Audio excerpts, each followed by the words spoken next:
We're getting there. Let me go ahead and get chat pulled up in another browser here. Apparently.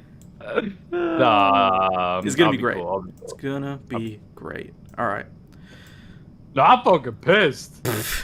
Okay. All right. I think we're looking good. Hello, friends and fellow gamers. I am That Zero, and we are back with episode 12 of the Cap Raise podcast. I am, of course, joined by my two co-hosts. We have DK in the building. What's going on, guys? And Jawline Coon. What's up, man? What's up, guys? Well, this has been a pretty exciting week. We got a new update. We got a new collab going. So, yeah, before we get into some specifics, how you guys doing? How you feeling about the event overall so far? Go ahead, DK. No, you go.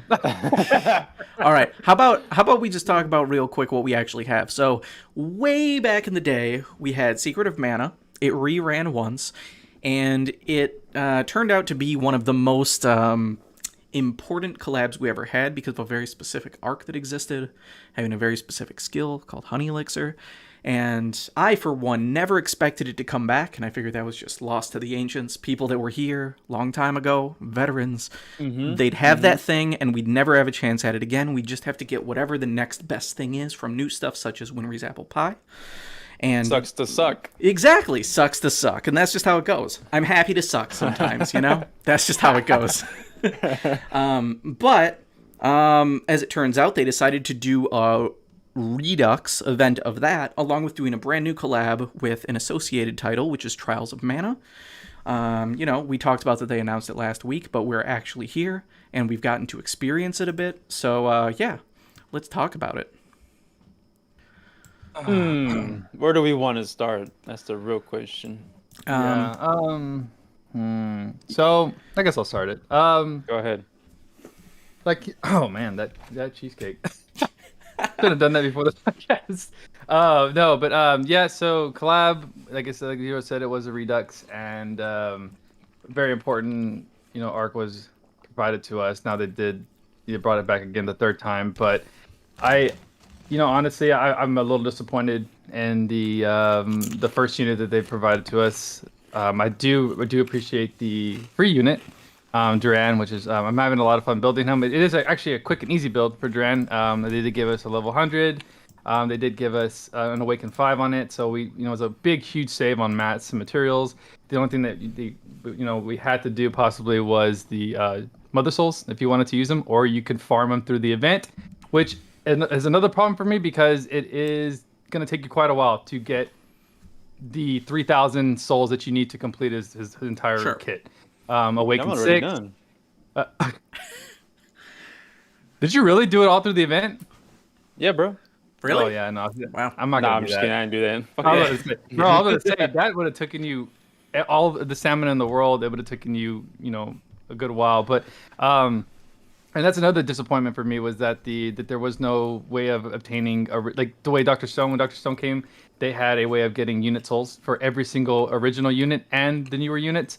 And in this event, there was no souls in sight for Randy, Prim. That pizza looks good. It's a little delayed on YouTube, but I saw it early. I saw it a little bit later. But anyways, yeah, so no unit souls to obtain through the event for the original characters or the newer ones, unless you were doing the event, which I believe you can get 15 out of every chest, which is not a lot. It's not a lot. It's going to take you 3,000. I believe it's 3,000 to do the skill costs board and the Awaken and the ward. So ideally, I did have to use Mother Souls to get them up, which I didn't have a problem with because I had about 15,000 on me. So I went ahead and did that. But like I said, there's just not enough. This game has a lot to offer. The original game has a lot to offer, and I feel like we got none of it. There was nothing. It was just super lackluster. The units are kind of forgettable. I wanted more, especially with what we've gotten in the original games. I mean, and in the past collabs, with A2 and 2B, Roy, Ed, and then even the Dr. Stone with Gin. I mean, we've had great units, really great utility, great way of farming. Even the events had a lot of stuff to do, which I still to this day, Dr. Stone and DMC are gonna be my favorite. there's just nothing to do in this collab, and it's just Yeah. really disappointing because it's something I really wanted to happen, and it did, but not in the way I wanted it to. We are still waiting for Angela to be provided to us as far as details, but that's pretty much all. I guess for me, that's all I'm waiting for at the moment because Yeah. there's just really nothing to do. Me and Jawline woke up early in the morning, the morning of the collab, and we I was literally fucking finished it. hungover. Yeah, it's hungover. It was a fun. We did a dual stream. It was a lot of fun, but we literally finished the collab event, everything maxed out in 30 minutes. Nothing left to do after that. Duran was already 100 out the box, so there's nothing to do. Even now, I'm just doing the 9 AP grind on the event, and then I switch to different games. Cool. That's not, Yeah. that's not what I want to Hey, collab. that's fair. Yeah, I understand. Yeah. I understand. So lots of things to touch on there. You bounced around between a lot of different things. So I'm going to start with Duran. Duran, I think they keep pushing this free unit up to be more and more higher value. So like just to make it like not taste as bad in our mouth when we get it. Giving it to us at already level 100, already E5, so we don't have to spend resources on it, which means we also get a free 1,000 gems. Like, it's pretty okay. They also, I don't know if you noticed, but in his skill tree, it seems like he's significantly cheaper than other new units, as far as, like, the amount of clusters he takes. Like, he was not blowing through, like, 50 red clusters like Lancevale was. He was, like, You say that, but it's funny that Duran needs fucking 3 of the grimoires, yet Randy, Popoy, and Prim only need 1. Well, yeah. Yes. I mean, they had a pretty definitive scale, it seemed, as, like, when units were released, and then how many grimoires they used to, like, unlock things. Yeah, I guess that makes sense. Yeah. But as far as his actual core skills, there weren't that many that took, like, 7 clusters, whereas, like, usually on new units, everything in the outer ring takes 7 clusters. He only had a couple. So, like, overall, I didn't feel like he dipped into my resources too much. I didn't fully build him out, as you can actually see on screen. I only have him at 106 out of 120, and that's because, basically, I realized pretty quickly after using him, like, what he is, which is, let's take a look at what he actually is, real quick. How's that sound? Let's look through his stuff. We'll start with him as a main topic. Sound cool? Yep. All right. Yeah, so, resist to illness, nil blind, pretty sweet. Weak to poison, that's where I'd like weakness to be. Cool. Abilities. So we can see his first 2 abilities are neutral, last 2 are fire. So he's dual element, which traditionally has not been great unless it's implemented really well. So right out the gate, that screams mediocrity, since there's nothing unique going on here as far as like, oh, if they're weaker to a thing, convert over to something else.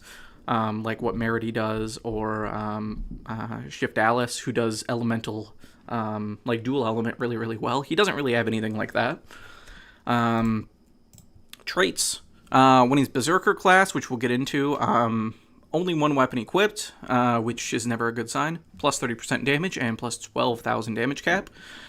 Not enough to make me very happy, but it's something. Cool. When unit is near death on a boss wave specifically, very greatly restore HP and recover 2 stocks to all skills. That's super dope. Not gonna lie. That's a really good skill for, boss wave. If it wasn't only on boss wave, it'd be even better. But, we'll take what we can get. So just looking at these 2 things, this just screams new player unit. Like, this is really, really good for brand new accounts coming into the game just because this collab is going. And as a starter unit, getting this at level 100, already E5, having, like, all the things to be able to work towards and build up, is a super strong unit. So, looking at some of his passives, you know what? Let's not go into mine, actually, just because I have other crap on it. So, let's just see what he comes with at base. Wait, can we even see what he comes with at base? He's not in a gacha. Never mind, I'm an idiot. We're gonna have to look on here. My apologies. Base is like, I don't know, like around 550. Mine's maxed out. I have it fully built right now. Yeah. So one of the things that he comes with is all the sabers, which for anybody that didn't know were exclusive to Prim previously, and basically they add roughly 50% pursuit attacks to all your regulars. They're super duper niche. I do think if you're an end game player getting this guy for free, This is almost the only value that he brings to your account, which is if you want to make a super duper niche regular attack build with like Leona, Merity, V, some of the few people that can actually do some regular attack DPS a little bit, like absolutely applying these is really, really great. If you have Prim, I don't think an endgame account has any value at all for Duran, period. No, absolutely not. Yeah, like this niche stuff is all he has for endgame. But if you're a new player or if you're mid-game, I think he's really fucking good. And I can see why they added him as a free unit. As far as just getting added to a brand new account, he's much better than Al. I think 9S was pretty good as a free unit since everybody needs a support and there's not many supports that you can necessarily get. So if you didn't start an account with one, he's a decent support to start with. But if you need to start with a DPS, which is something that you want, Duran is a really good DPS for a brand new account. So Brand new, yes. Yeah, brand new. I agree with that. And like even for some people that are like maybe mid game and still like working on upgrading their arcs to level 10 to get access to stuff to be able to start building out, you know, actual end game builds that are like properly realized. You know, he comes with so much that just makes you be able to get through content, which is really, really nice. So critical up, aim vitals, some HP up, cool. He's a bit of a bruiser in general. Auto crit, nice save. Life brave, also really nice. Auto haste, great. Fury. So in general, if he's getting weaker, he's going to be hitting harder, which is sweet. Fire and no attribute attack because of course he's dual element because of course they did. Post for victory. As you're getting kills, you're going to get some HP back. Neat. Piercing. If you're just going against hard stuff, again, this is a very new player skill, right? You know, if you're not hitting damage cap, it's because things are too strong for you. This can help to cut through, so you're just getting higher spikes of damage. Triple impact's only there because, you know, he's got sabers. But he's got sabers, so in theory, if you want a regular attack, I guess you'll get a little extra damage. He's not a good regular attacker, in my opinion. I didn't find his regular attacks to be good. They're just fine, but they're nothing over the top. Doppelhander, great. Just pushing a single wield a little bit further. Fantastic. Sword boost, okay, cool. Armor high boost, this just helps you to survive, especially on boss waves, which, you know, as a new account, you could be much harder to do. Indomitable Spirit is fucking awesome. I smile every time I see this on a new unit. This is one of the best skills in the game. It's a life save, so if you're going to get one-shot by a boss mechanic or something, you just don't, and then he automatically is going to get his trait too. He's going to heal to full. He's going to get 2 stocks of his skills. Again, for a new player, fucking awesome. Savage Strike, again, very new player friendly. If you don't have a fully realized build, this is just a lot of good damage. By the time you get to end game or like mid game and you can start making him good, when you're able to hit cap, this is a really awful skill. Like it literally just hurts you. Take it off. Yeah, exactly. So you take it off. But again, for a new player, this is going to have Duran hitting really hard. So in general, again, it just screams new player friendly. Wound, basically he can leech some HP to do some more damage, okay? And then he gets some damage cap when he's increased on his class. Attack saber, when he's got a saber on him, which is like the only reason, in my opinion, to really put a saber on him. You get some extra passives. You're not going to be regular attacking, but the fact that he gets some extra damage cap, pursuit attacks are going to do a little bit more. So maybe if you're running a crit build on him and you want to run Icy Guardian, this is going to make things do better, which is super cool. And then Guard Saber, you're just going to take less damage in general, which is also really good. So, yeah, again, very new player friendly. Go ahead. Isn't Wound like fucking... Isn't this like Baron's? Yeah, except like way worse though. Yeah. Okay. Yeah, Baron's... this seemed familiar. I was like, where have I seen I this? think Baron's got a much better conversion. It's like 5 or 10% health for like 25% damage. I don't know. We can go look at it if it matters much, but yeah, basically he gets some damage cap off these things, and yeah, this is just kind of a weak skill, but like it's fine, I guess. It also helps him to like lower his HP, which means he gets closer to his awaken effect. So then you can get some free skill charges as well. So there's a little bit of synergy there, I guess, as far as like getting skills back quicker. So one of the things that I was curious about, because they made a big deal about it in the announcement, was this class system. Turned out the class system's just a fucking joke. Like, to be frank, pretty shit. It's really dumb. Literally, it's just flavor text. Yeah. Literally, all that the class system is is you have a trait, and every time you upgrade the trait, it gets a new name. And then in their skill kit, there's a couple of skills that get better as your trait gets better. That's the class system. There's not like choosing a class that like augments the rest of your build. Like that's what I was really hoping is like once you're all the way maxed out, maybe there'd be like an extra icon and you can choose between like 2 or 3 classes, and then like 5 skills throughout your skill kit have like a slightly different effect. You know, Yeah. something like that to just sort of cater you towards like defense or aggro or light damage or whatever the fuck, you know? But it's not. It's literally you max out your character and then they're as good as they can be, which is the same as every other character ever. Yeah. There's That's a no poor implementation. there's no customization at all to this class system, and it's a huge missed opportunity in my opinion. Yeah, I think I was pretty excited about that since I saw that, Yeah. or I heard that in the games, they have different classes. Yeah, So dude. I figured that maybe they would have done like stances. Like Balin has a stance, and then who else is it? Yeah. Dante, right, has their stance. So That I would've been figured it sweet. would have been. I figured it would have been something like that, but Yep. it's just tied to the trait, and you just upgrade it. So everyone's going to have this, right? There's nothing Yeah. really unique. Yeah, there's no choice. Which I thought it was going to be. So Yep. this kind of sucks. Like Yep. it really sucks. Yeah, so like looking at this. Fine with a random one too, like the way Nero does. Yeah. Yeah. Mm-hmm.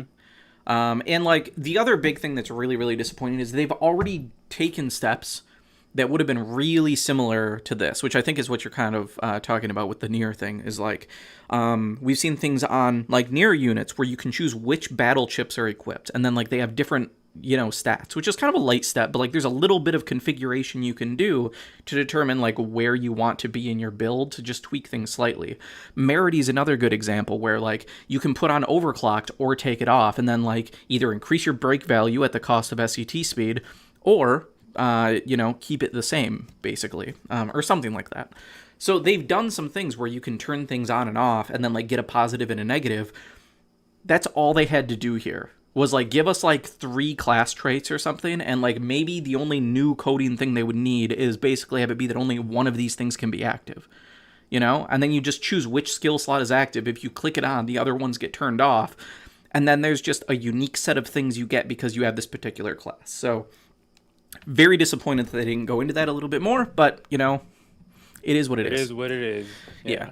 But end of the day, like I said, end game account, I feel like the Saber application is literally the only thing that you care about, and that's a really niche thing to care about for new and like growing accounts. Duran is a really strong unit in general. I guess I could talk about his ability super quick. Crosscut is a really basic slash.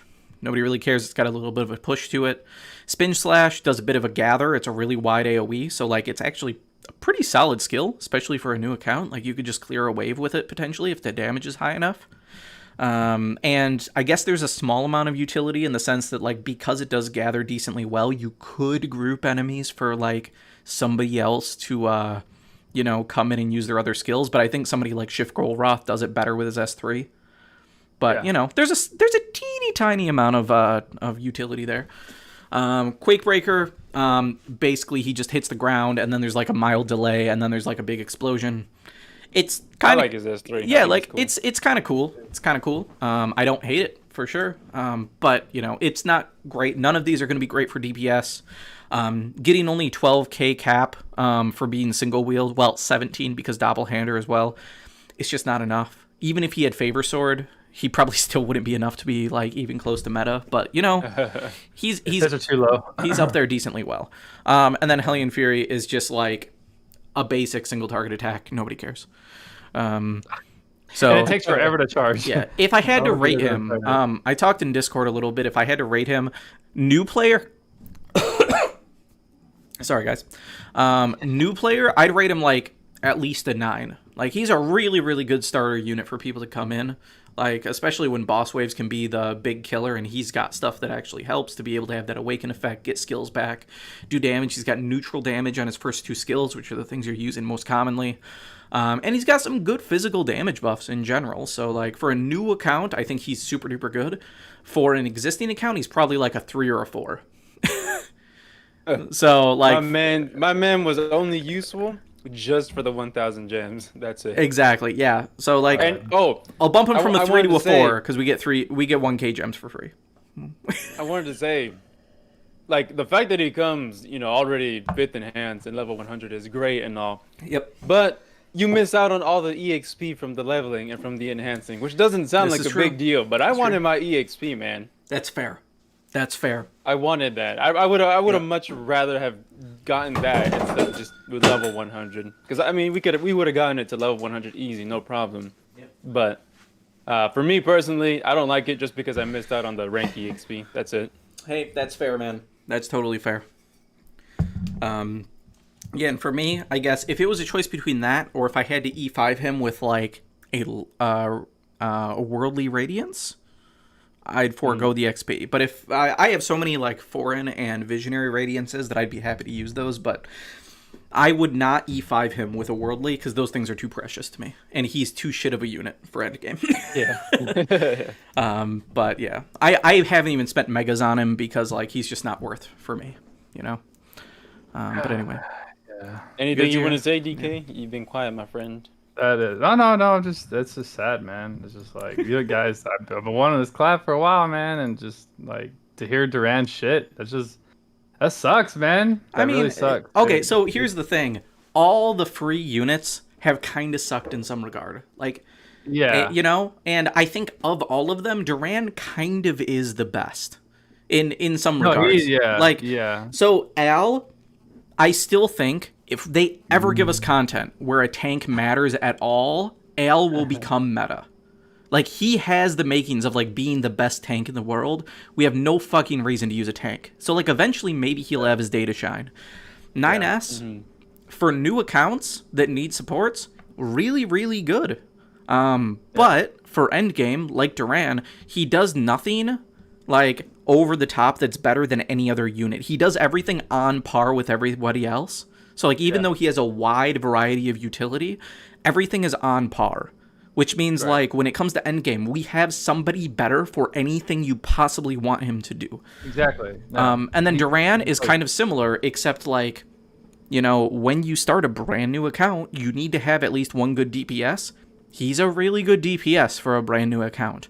Unfortunately, he has zero value for endgame other than, like I said, sabers. So, like, eventually I'll probably make a regular attack Merity build to just go fuck around with. And then, cool, Duran will be a support. And, like, maybe I'll give him, like, a honey elixir or something. And then I'll just make him, like, a bot to go, use honey elixir and just auto attack and stuff. And then he can give saber out or whatever. So, I just don't understand why they made him so low on hits. It's just kind of crazy to me because... I don't know. Like, there's just a lot of things that I mean, his artwork is so good too. And when I like his sprite. His sprite is so it good. looks really good. Yeah. On his card. It was just like even his kit looked good on paper, but when you actually have him in hand, as much as he gets interrupted, he has to be at a certain distance for every attack. Yeah. And then S1 is just complete trash. Yeah. S2, it's nice, but there's a severe delay in the very last hit. So when you're trying to combo, it doesn't work. Yeah. So you actually would have to end with the S2, or figure something out. I don't know. And then of course the best thing, and I agree with John, his best skill is going to be his S3. It's nice, it's flashy, and it hits hard. Hellion Fury, it just takes so long to build. I don't know what it is, but building that S4 is just... It's got a really long charge time. 100%. Yeah. Yeah. And really? I haven't noticed. Okay, so when I was running through story stuff, I obviously wanted to try to fill up with as many event point bonuses as I could. OG Lilibet was one of them I could pick, and I always have her set up on like S2 special charging type setup, to just like charge alts quicker. So in the background, she was S2ing, and it was giving me back maybe a tenth of Duran's ult. Which is like ludicrous. Like most units, it's like 25 to 50%. So like his cooldown is crazy long, it seems, on Hellion Fury, and it's not even a good ult. It's a cool one too. It's actually a really nice looking ult. Oh yeah, it looks nice. It's just not good. Yeah, sure. It's not. What I guess what he's saying is it's not a good ult. It is. Yeah, exactly. It's really fun to look at and watch. But dude, it's embarrassing. Outside of using Lilibet, it's like you can you'll clear 6 waves and you'll probably maybe fill 15% of the bar. Yeah, he's not wrong. He's not wrong. It's really bad. Okay, 2 final things for me on Duran. One, when I saw like his preview stuff of what he looks like in the original game and like in the preview stuff, I thought this looks like the biggest douche in the world. I hated his art. It's He's just like, yeah, like his hair just looks so dumb. his hair. The art they put into this game, like I just love the artists in Last Cloudia. Like he looks really fucking clean in this. He looks so good. Sure. Like this is excellent. Like he looks like a complete badass. Zoom into the artwork, Zero. Zoom in. Yeah, look at the detail. Look at the detail. Look at that. It's so good. It's good, Yeah, man. my like, It's guy, really yeah. good, Yeah, bro. but like for real, they knocked it out of the park. Like they took what I would think is a really shitty looking character and made him look really awesome. So yeah, that's really great. The other thing is, when I originally saw him, I was like, okay, I'm trying really hard to find some redeeming qualities. I didn't initially notice this was boss wave only. I thought it was just the arc that had that stipulation. And I was like, okay, he's got Life Brave, he's got a Life Save, and a heal to get stocks back. And, you know, we don't know how these abilities work yet. Maybe he'll have some legs in PvP. Because, like, between Indomitable Spirit and, like, being able to get 2 stocks back, like, you could maybe run Spell Render, or, like, not run Spell Render, and, like, be able to get skills back. And then, like, single wield, be able to actually get some hits to, like, knock some people out. And basically, if this was not limited to bosses, and also if this wasn't range restricted, like I really hoped that this would be like Medine's or like Eliza's S2, those two where like from anywhere you can throw this tornado that goes out, you know, juggles people, does a bunch of damage, and then like he finishes by charging in with a slash. That would have had some legs. So like if this didn't require line of sight or range, and if this was not boss wave only, I think I could make him work in arena. And neither of those things were the case. So I'm like literally useless for me, minus sabers. So I was very disappointed. Yeah. So, oh, Yaj, I know you mentioned it a long time ago. Yeah, I'm good, man. I'm just dropping shit over here. Totally not drinking, of course. I'm good. Yeah, we're all sober here. Yeah, Duh. totally sober. That's what we do. That's how things work. All right, moving on. So. Wait, hold on. We got inputs too, Zero. Not just you, my friend. Well, all right. Well, DK was talking a bit. Go ahead. What you got on Duran? What you think about Duran, my dude? Could be 2 words. Pure trash. No, Useless Wait, garbage. DK? no, I was putting words in your mouth, man. No. Is that a Mike Hard lemonade you got there? It is, or no, it's a tea. Oh, Twisted Tea. Twisted tea. Oh, okay, Twisted okay. Tea. Damn, 44 That'll do. ounce. That'll do. All right. I'm sorry. Go ahead, Jawline. No, I mean, I think pretty much Zero covered everything. All I can say is, yeah, like for a new, like a completely brand new player, he's great. He's good. But then I start to think like when people, you know, assuming people follow the actual reroll thing and they try to go for Emtheria and they happen to get like Zekas or maybe even S-Bet, like True. the way that building units, or not building units, the ease of accessibility with multiplayer just being open right off the bat, and how easy it is now to get mat as opposed to like before. Even though Duran does come E5 and his ability board is only up to level 20, I still think that if you take the time to invest into one of those units that you happen to get, like Esbet or Zika's, they like immediately blow him out of the water. Yep. But yeah, right off the bat, if you want to use him and you just want to go through story, yeah, for sure, great unit. But he can easily be put away. 100%. If you take the time to build one of the units that you happen to get along the way. But yeah, like overall, he's a great unit if you happen to start out new. It's about all I got to say. Nothing too crazy about him. Yeah. The sabers, pretty neat. Even for end game, it's still pretty niche. Like I still haven't found myself using these. It's super. But niche. yeah. So new player, friendly, amazing. Yeah. Yes, I'm in the same boat with that as well. Real quick to talk on sabers for a second. I think the thing that could make them like actually matter more is like if not only adding pursuits, but if you also say changed your regular attack damage, like in general, like your base regular attack damage, Yeah, that would have been cool. That could be a sweet thing. Or if it was like there was a unique passive on like either him or Prim, to like make it apply to more things. I mean, I know that we talked about it a little bit. It would be completely broken if it was on skills, Yeah, but that's like busted, doing absolutely. something like unique a little bit would like just add some value to it. Simply changing your regular attack damage type would be really, really huge, I think. But yeah, alas, it's just for DPS, and regular attack DPS is super niche. I thought the other day, putting on my like tinfoil hat for like long term, maybe someday, they have this little bit of progression to like bring magic back. I think we've been seeing that over the last few months of like, we're gonna make magic be a bit more viable. We're seeing some encounters where like, if we go back and we use Maja or Eliza in certain encounters we had before, it's like, okay, they're definitively better than physical DPS in certain areas. And like maybe that was by design, and like there just wasn't good enough units that we could push to do it. So they had to make OP units to like make magic be a thing, and they're going to hopefully keep pushing magic to be better and better.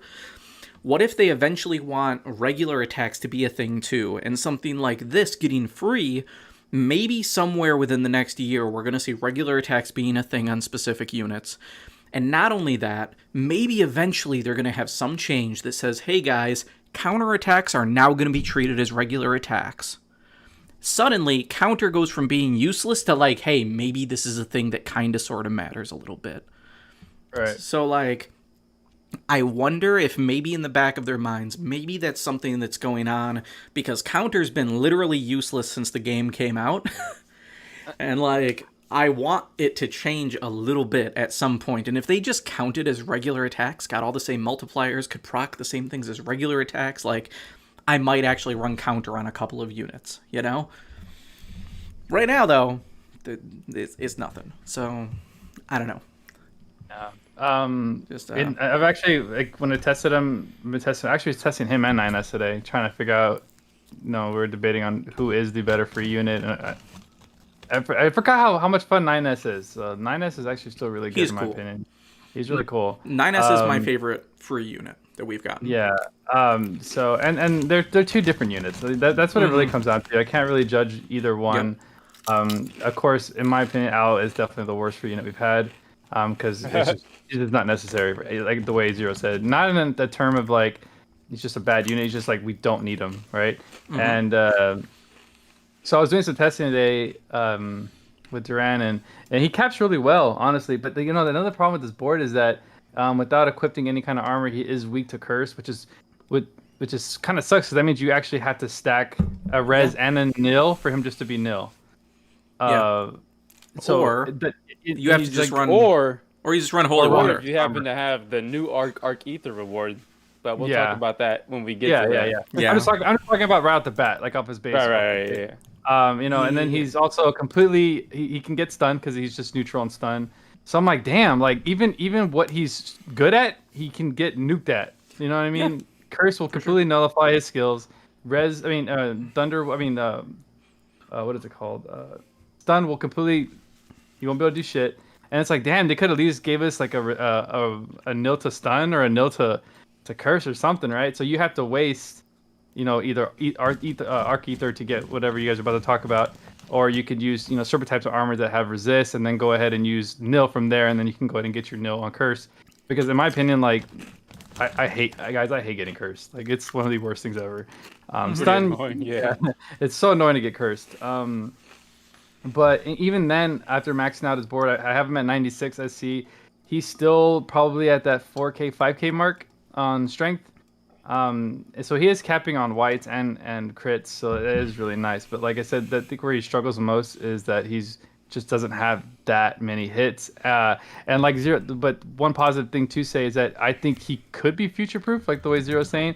When stuff becomes more relevant. Also, if we ever get favored sword, that could save him a little bit too. If we ever get it on a maybe UR arc in the future or something like that. So I think later on, I'll probably be bringing him out again once I finish him out over here. But yeah, he's just I was man, I was just, God, man, guys, I was so disappointed. Uh, but yeah, so I do like that they gave us all the prisms though. To put them at 96 was really nice.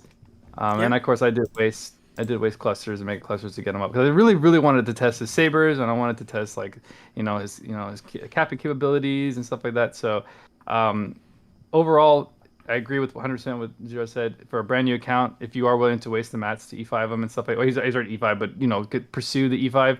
I think he's gonna be a great addition to your new account. But like also like they said, if you do have like S a little bit, he just gets overlooked. He gets overshadowed so quickly.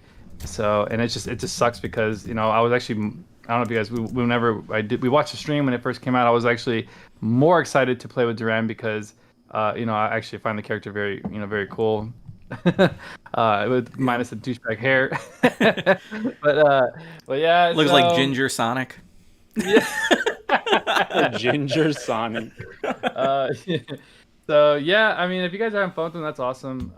But yeah, for me, it was just kind of like a little bit of a letdown. But it is what it is. Like everybody else says, it is what it is. Sweet. Yeah. All right. Well, we've got a bunch more stuff to talk about. So, Yes. Moving on. Duran's cool. We're gonna look over to Riesz's banner. So let's look at the arc first, which I think is a little bit unexciting overall, to be quite frank. All right, so let's start with the effect. I think this is a totally fine effect, especially for like mid game. I don't think this is something that an Earth unit's going to use at super end game, but Earth attack damage plus 20%. Then we have a similar effect to Duran's passive, where boss wave, when you get weak, you get healed 50%, and then you also get 1 SCT to each of your skills. So like literally half the effect of what Duran has. And then Killer and Slayer skills or attribute weakness damage, minus 20%. That's to you. So I guess that's kind of for PvP, sort of. That effect does not stack with itself. I'm assuming that's like if the unit already has that effect, it's not going to stack with it. That's the only thing I can think of. Because units have the Killer Slayer immune. Yeah. Well, I assume this simply means like if something has Killer Slayer damage against you and you're weak to the damage, you don't get the minus 20 twice. Like that's what I think it means. Right. So yeah, if something has Slayer on you and it's hitting your weakness, it's still just a minus 20%. This I really hate from a design perspective because to me, like this is basically just for PvP, right? Like Killer Slayer stuff is not a PvE thing. But then this restore one SCT and everything is limited to boss waves. So like half this is for PvP, half of it is for PvE, which means it's not min-maxed in the slightest. It's like super mediocre in both cases. A bad arc. Yeah, so our arc effect wise, pretty weak. I don't like it. So Spirit Breath level 1 is really, really good, but we also have that on Galliano Falls, so I don't really care. No. Earth Boost. Moving on. Okay, cool. Spirit Shield, really niche. I guess cool when you need it, sure. Lupine Soul is the only thing I think is actually cool. Like, this is actually a pretty good skill, like, for 6. I don't think Theria needs it. I don't know if Theria's ever healed and not healed me to full. But if I have, like, a pseudo-healer, like Tank, or, like, even, like, Gen or somebody, I could totally see throwing this on somebody and just being like, cool, when they heal with maybe a medium-level spell, they're going to heal even more. Pretty okay. Plus, this icon is super goddamn cute. This looks great. It's one of my favorite icons. Like 30% recovery sounds cool and all, but I mean it's the fact that they have to be at 30% or less for it to like actually take effect. So I guess that kind of, I mean I don't know. I still don't see a use for it. Yeah, I guess in arena, right? Like if you just want to heal more. I suppose. I don't know. I guess what I'm thinking is like usually when AI kicks in, like yeah, it can sometimes trigger at 40%, but usually it's when somebody's in red. They're going to be healing. And like for me, I usually will take God Heal off and just run like Glass Record or something. Then usually it's going to be a medium type heal. Same with like Stardust Heal, And then like if one person is weak, then it comes in and heals them. Instead of healing them to 60%, maybe it'll heal them to 80%, So I don't think it's too bad. I think this is the best skill on the arc. I don't think it's a reason to chase the arc, but it's the best skill on the arc in my opinion. It does something unique. It's much better than most things like, patience and things, where just in general, when you get below a certain point, you get a stat boost. I think the fact that this affects things based on when an ally you're targeting is weak, I think that's a really cool principle. And when people are weak, healing is the thing that you want boosted. So I think this is a really intelligently made skill, and I think 6 is a decent price point, especially considering supports are usually pretty free to pick up stuff however they want. So if you want to be a little bit more reliable on healing, Lupine Soul pretty okay. Yeah, not bad. Stone armor, continuous stone wall effect on this unit. So this is a minus 20% to thunder damage, I believe. I think that's how that stuff works. Yes, thunder damage. Not too bad. I think this is pretty appropriately priced. I expected maybe 7 just because that's what auto protect is, and that's just a general minus 20 to physical in general. So being 1 point higher, not bad. So I guess if you need it, sure.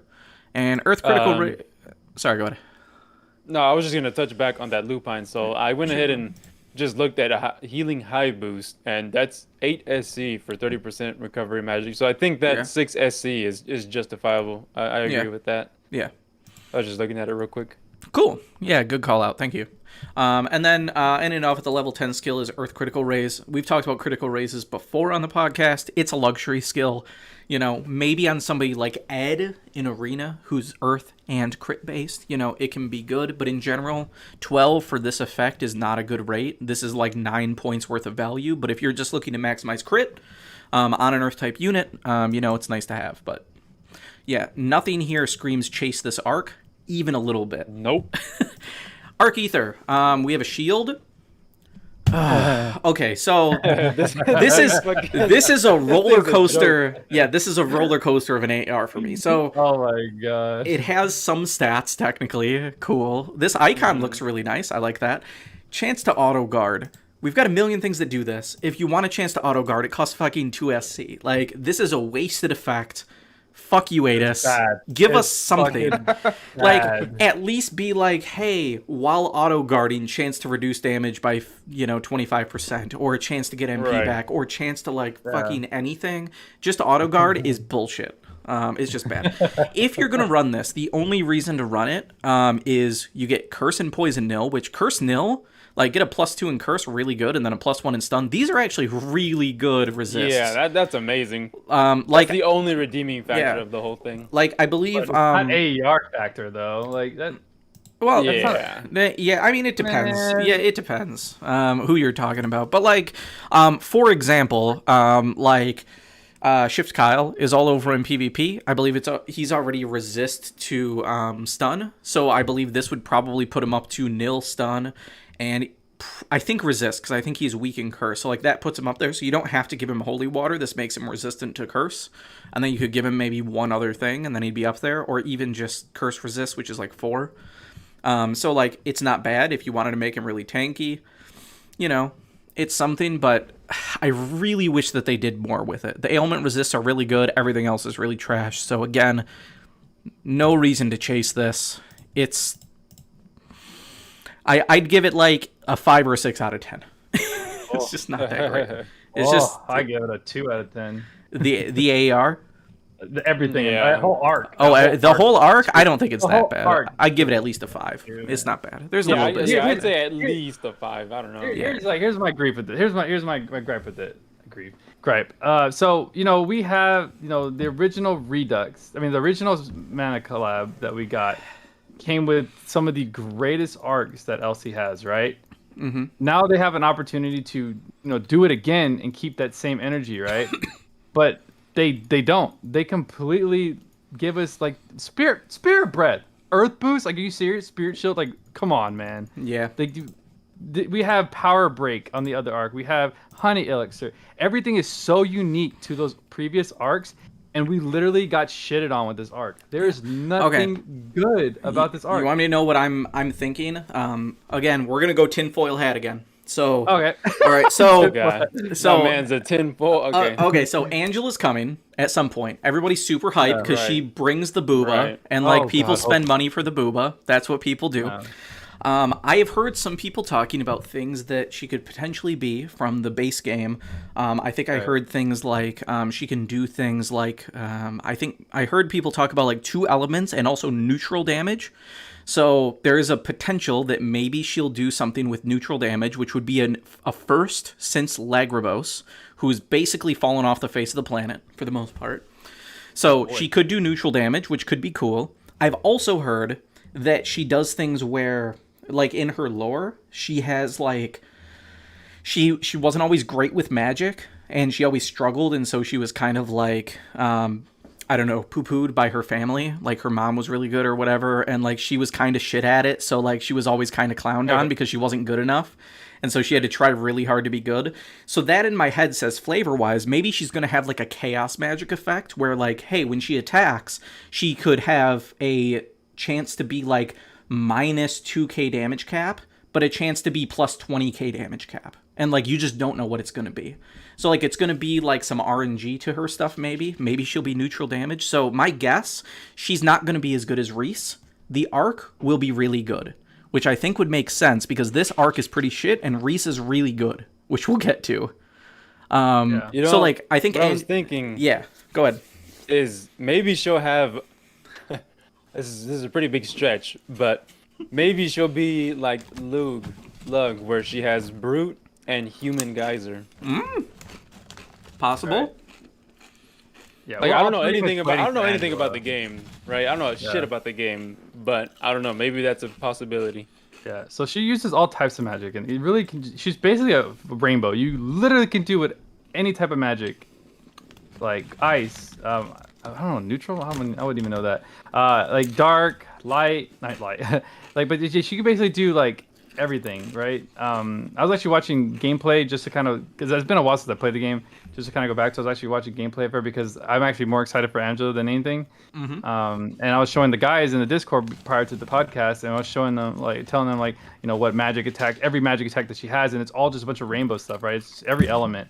So, you know, that'd be really awesome if they did go a neutral route. That would be really, really cool. Because, like you said, Lagrabos was the last guy to do that. So, yeah, no, that would be really sick. But I mean, when does she come out? Do you guys? Is it next week or this coming week? Right? Yeah, this Yep. Thursday. Yep, this Thursday. Okay. Yep. Yeah. So, and that's what I'm telling everybody. I'm like, people are asking. You know, I'm getting a lot of questions like, should I pull for Riesz? I'm like, no, like, absolutely not. Like, wait till the last character's been launched because they always like to sneak in that last, you know, badass character at the very end, and then you're like, oh shit, I just wasted all my crystals chasing you know, a single unit.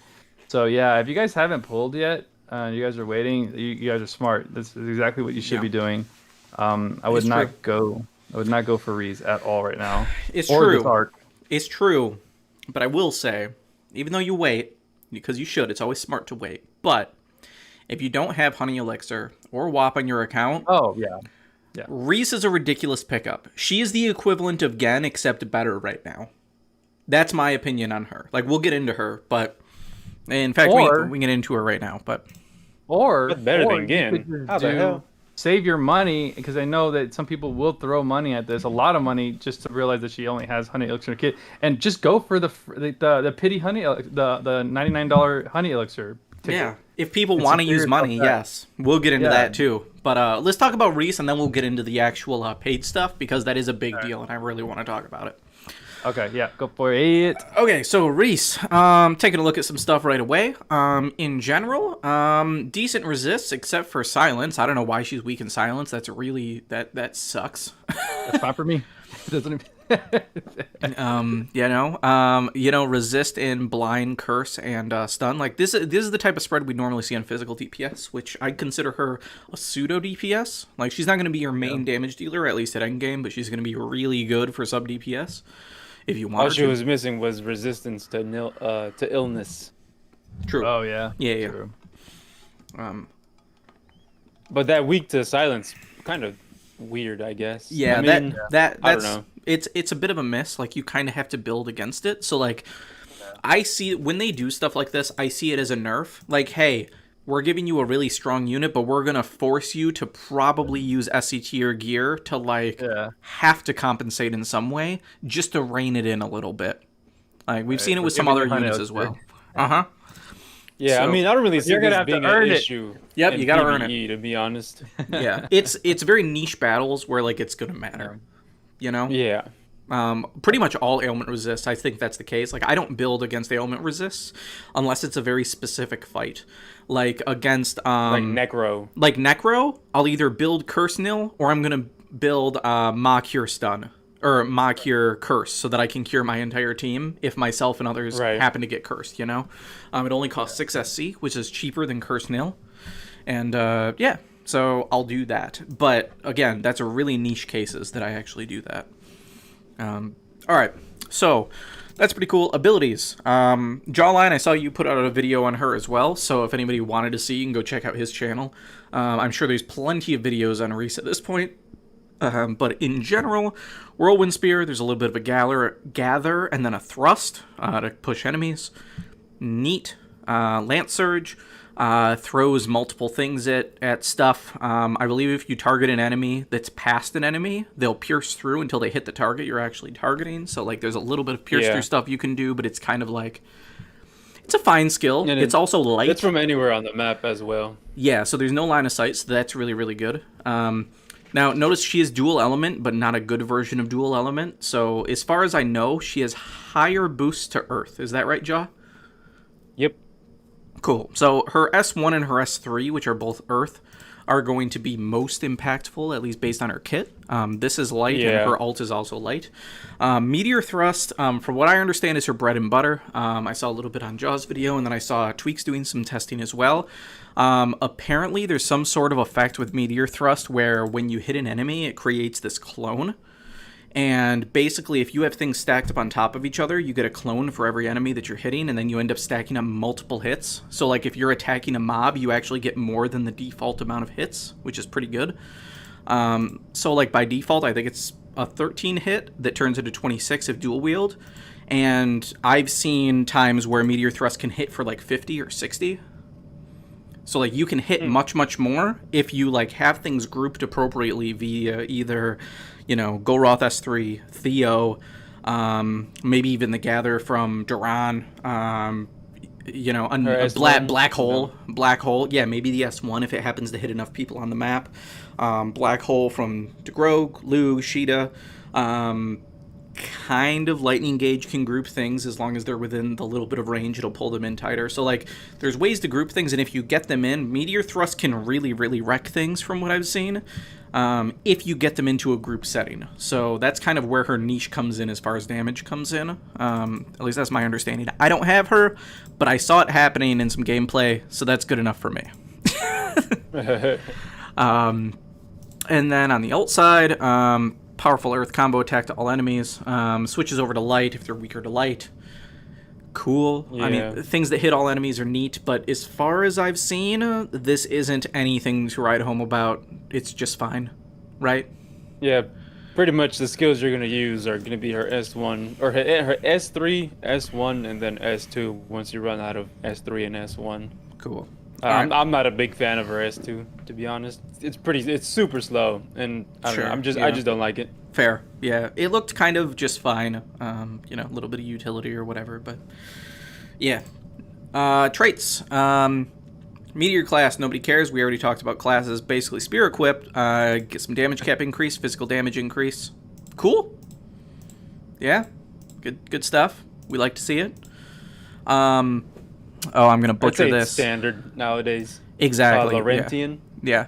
Laurentian Guard. When unit is alive, all units get increase to their magic and physical damage. And when unit is incapacitated, restore living HP and apply a defense buff. So when unit is incapacitated, heal people and give them a buff. We've seen this on other units. I think maybe Ruto has it. I feel like Gorm has something similar. Maybe I'm wrong on that. But we've seen this type of stuff before where it's just like a slight support thing. One thing that I do think is super nice is while alive you get this buff to everybody. I'm told that this is a unique buff, which means it stacks with the basic physical and magic damage bonuses that we might get from other sources. Right, Ja? Yeah, it does. Yep. That's pretty great. That's pretty nice. Make it much, much easier to hit damage cap, whoever you're with. So, like, that's just straight value for her just existing. So, you love to see that from a support perspective. offensive utility, defensive or support utility in the event that she happens to die. So Very good. pretty great. I like it. So speaking of things we love to see, the best skill in the game, period. She comes with honey elixir innate. So if you don't have honey elixir, if you don't have Winry's apple pie, this is a skill that completely restores the SCT of all of the skills that you have on a unit, which is just definitively the most broken thing in the game as far as dishing out damage goes. Winry's apple pie, just to differentiate them a bit, one, it requires 70% cast speed. Otherwise, you have to wait for cast time. And it's slower than honey elixir? It's slower than honey. It requires 70. At least that's what I'm told. I don't have it, but I believe the people I've talked to and things I've seen, it requires 70, just like Glass Record. It also applies, it cures you of all status ailments, and it applies a regeneration effect. Neat. Honey elixir is time stop. I haven't tested the exact cast speed, but it seems like it takes 20% or less to become insta-cast, because if you have no cast speed, it takes like half a 30. second. It takes 30? Okay. Because it takes I'm pretty sure it's 30. Okay. I want to say it's 30. You could be totally right. I have not tested. I will be testing. But either way, honey elixir, if you have no cast speed, it's like half a second to a second to cast it. It's really, really fast. And it time stops. So when you're in solo play, or if you're in time trials, it's so incredibly good. It's really good. And then it also gives you a 9999 heal. So instantaneous healing instead of healing over time like WAP gives you. So yeah, it's definitively the best physical damage dealer skill in the game. It's been very, very sought after, like we talked about before. Hasn't been in the game for over a year, and this brought it back. She gets it innate. So if you don't have Honey Elixir or WAP from the arcs that give it, she's a pretty massive pickup. Like, I made her comparison to Gen before. People also wanted a skill called Glass Record before, which is basically you heal everyone in your party and give everyone 10 SCT back, which can turn into 13 if you're running Spirit Breath because a heal happens. Gen came with it innate, so if you didn't get the one arc that had it on it, Gen came with it, along with a bunch of other stuff that was really great. She comes with Honey Elixir, which is significantly better than Glass Record. Really, really awesome. She comes with Brave Phaser and Aura Phaser. This is just going to raise strength and int on all your units, which kind of goes along with her trait that buffs all your physical and magic damage. Is just another way to just make sure she can do it. Cool, I guess. Full Metal Hugger. This is on the SR. Neutralizes a basic status ailment. I don't think anybody's going to care too much about this. It's kind of whatever, but it's there. She's got a fair amount of tankiness with each of these skills. I'm not going to run through them all, but there's a lot of good survivability here. Very cool. Auto Brave, Auto Protect, Auto Crit, Auto Haste. It's just so much value. It's just a lot of value. She's pretty stacked overall. We've got Awaken. We've got Earth High Drive. We've got Earth Attack Raise 2 and 3 for some extra cap raise. We've got Light High Drive, Light Critical Raise. Critical Raise is kind of just whatever, but, you know, it's extra value, and I'll take extra value all day. The Critical Raise in general kind of only comes into play maybe if you've got, like, a light weapon equipped or something to just make her Goddess Kiss better, because she comes with Goddess Kiss innate along with Honey Elixir. So, like, great combo. That's high value right there. Top tier. She's stacked up so high. Magland Shield, it's just a great thing to get for free. I mean, granted, she's a bit closer range than some other units, but if you happen to be far away from things, up to 50% damage reduction, nice. Spear High Boost, Spear Mega Boost. Each of these give you minus 15 damage for physical attacks. Not many units can come with Spear Mega Boost, so, like, getting 15 on that, like, you can very easily make her get to that point of having, like, 100% physical damage resist. This helps more than some people could probably imagine. You can stack up so many physical damage reductions, and this 15 really, really helps to get you to that point. So it's just crazy. It's really, really good. Quick Trigger, nice to have for free. I don't like paying 6 for it, but when it's free, it's wonderful. Sweet. Sharp Eyes. I'll be honest, I'm a little surprised to see Sharp Eyes, just because she feels like kind of supporty and things like that. I almost would have expected Celestial Mass in place of Sharp Eyes here. To be honest, especially with, like, Goddess Kiss and things like that. But hey, this will help her physical damage, so if you want her on the damage side, Cool. More damage. Great. Oracle, if you use a summoning stone, you get some bonuses. Okay. Probably never gonna use that, to be honest. Yeah, we don't really care. Summoning stones are still not a thing. Maybe one day they will be, and then cool. But for now, it's not. Defense boost all. While this unit is alive, physical damage -5%, -7 and 10 respectively when you get even higher. So like, if we look at this passive plus her other one, she's -40% to physical damage innate. Oh, wait. She's got auto protect. She's 60% physical damage resist innate. Yeah. Like, what? All right. So free super tanky for free. Dope. She's got the same thing for magic defense, so she just helps people stay alive. And auto heal. So 40% HP every 2 seconds, basically, when you got her maxed. It Sorry. doesn't sound like a lot, but it's decent passive heal. Yeah, like every 2 seconds, like that could be okay. Like there's plenty of situations you get into where like you're just taking a big hit and then you're sitting and getting to DPS for like 20-30 seconds. Like this could be enough to just get you up there pretty far in combination with a little bit of heals or whatever. Like it's a decent little passive. It's not bad. I went and tested Honey Elixir's casting speed, and it seems like 50 is what you need to like insta cast. Really? Yeah. Huh. Like, I mean, it's fast without it, but if you just wanted to hit cast and then cast it immediately, probably 50, a little bit, maybe 60 if you really wanted like true insta cast. But 50%, it's still nice. Okay. That's good to know. I thought that I had Rad Moon on my Zlorg the other day and it was pretty much instant, but maybe well, the Zlorg does get that plus 50% already, so with the level 5. You're right. You're right. I probably had Fairy Compulsion going. You're totally on point. Fair enough. All right. Cool. Yeah, I'll do a little testing on that as well. But either way, if you have 0 cast speed, still feels pretty damn good. Really, really good. Yeah, still pretty fast. For no cast speed, still pretty fast. Yeah, absolutely. Anyway, Riesz, really, really solid. As DK said, if you're smart, just be patient, hold off, wait, let's see what Angelina and that new arc have to offer. Maybe there will be something. Angelina. Sorry, Angela. Catalina. What's next? Catalina, Angelina, baby. Catalina, Angelina. Yeah, exactly. Nailed it. All right, cool. That's the arc, that's the unit, and the free unit. Let's get over to the some of the interesting stuff that we have going on here. So they decided to the buffs? Yeah, what's that? Or the shop? Oh, the buffs. Yeah, you know what? Sure. We can talk about the shop real quick. Okay. So let's go to that. So I bought a Black Friday pack. I did buy.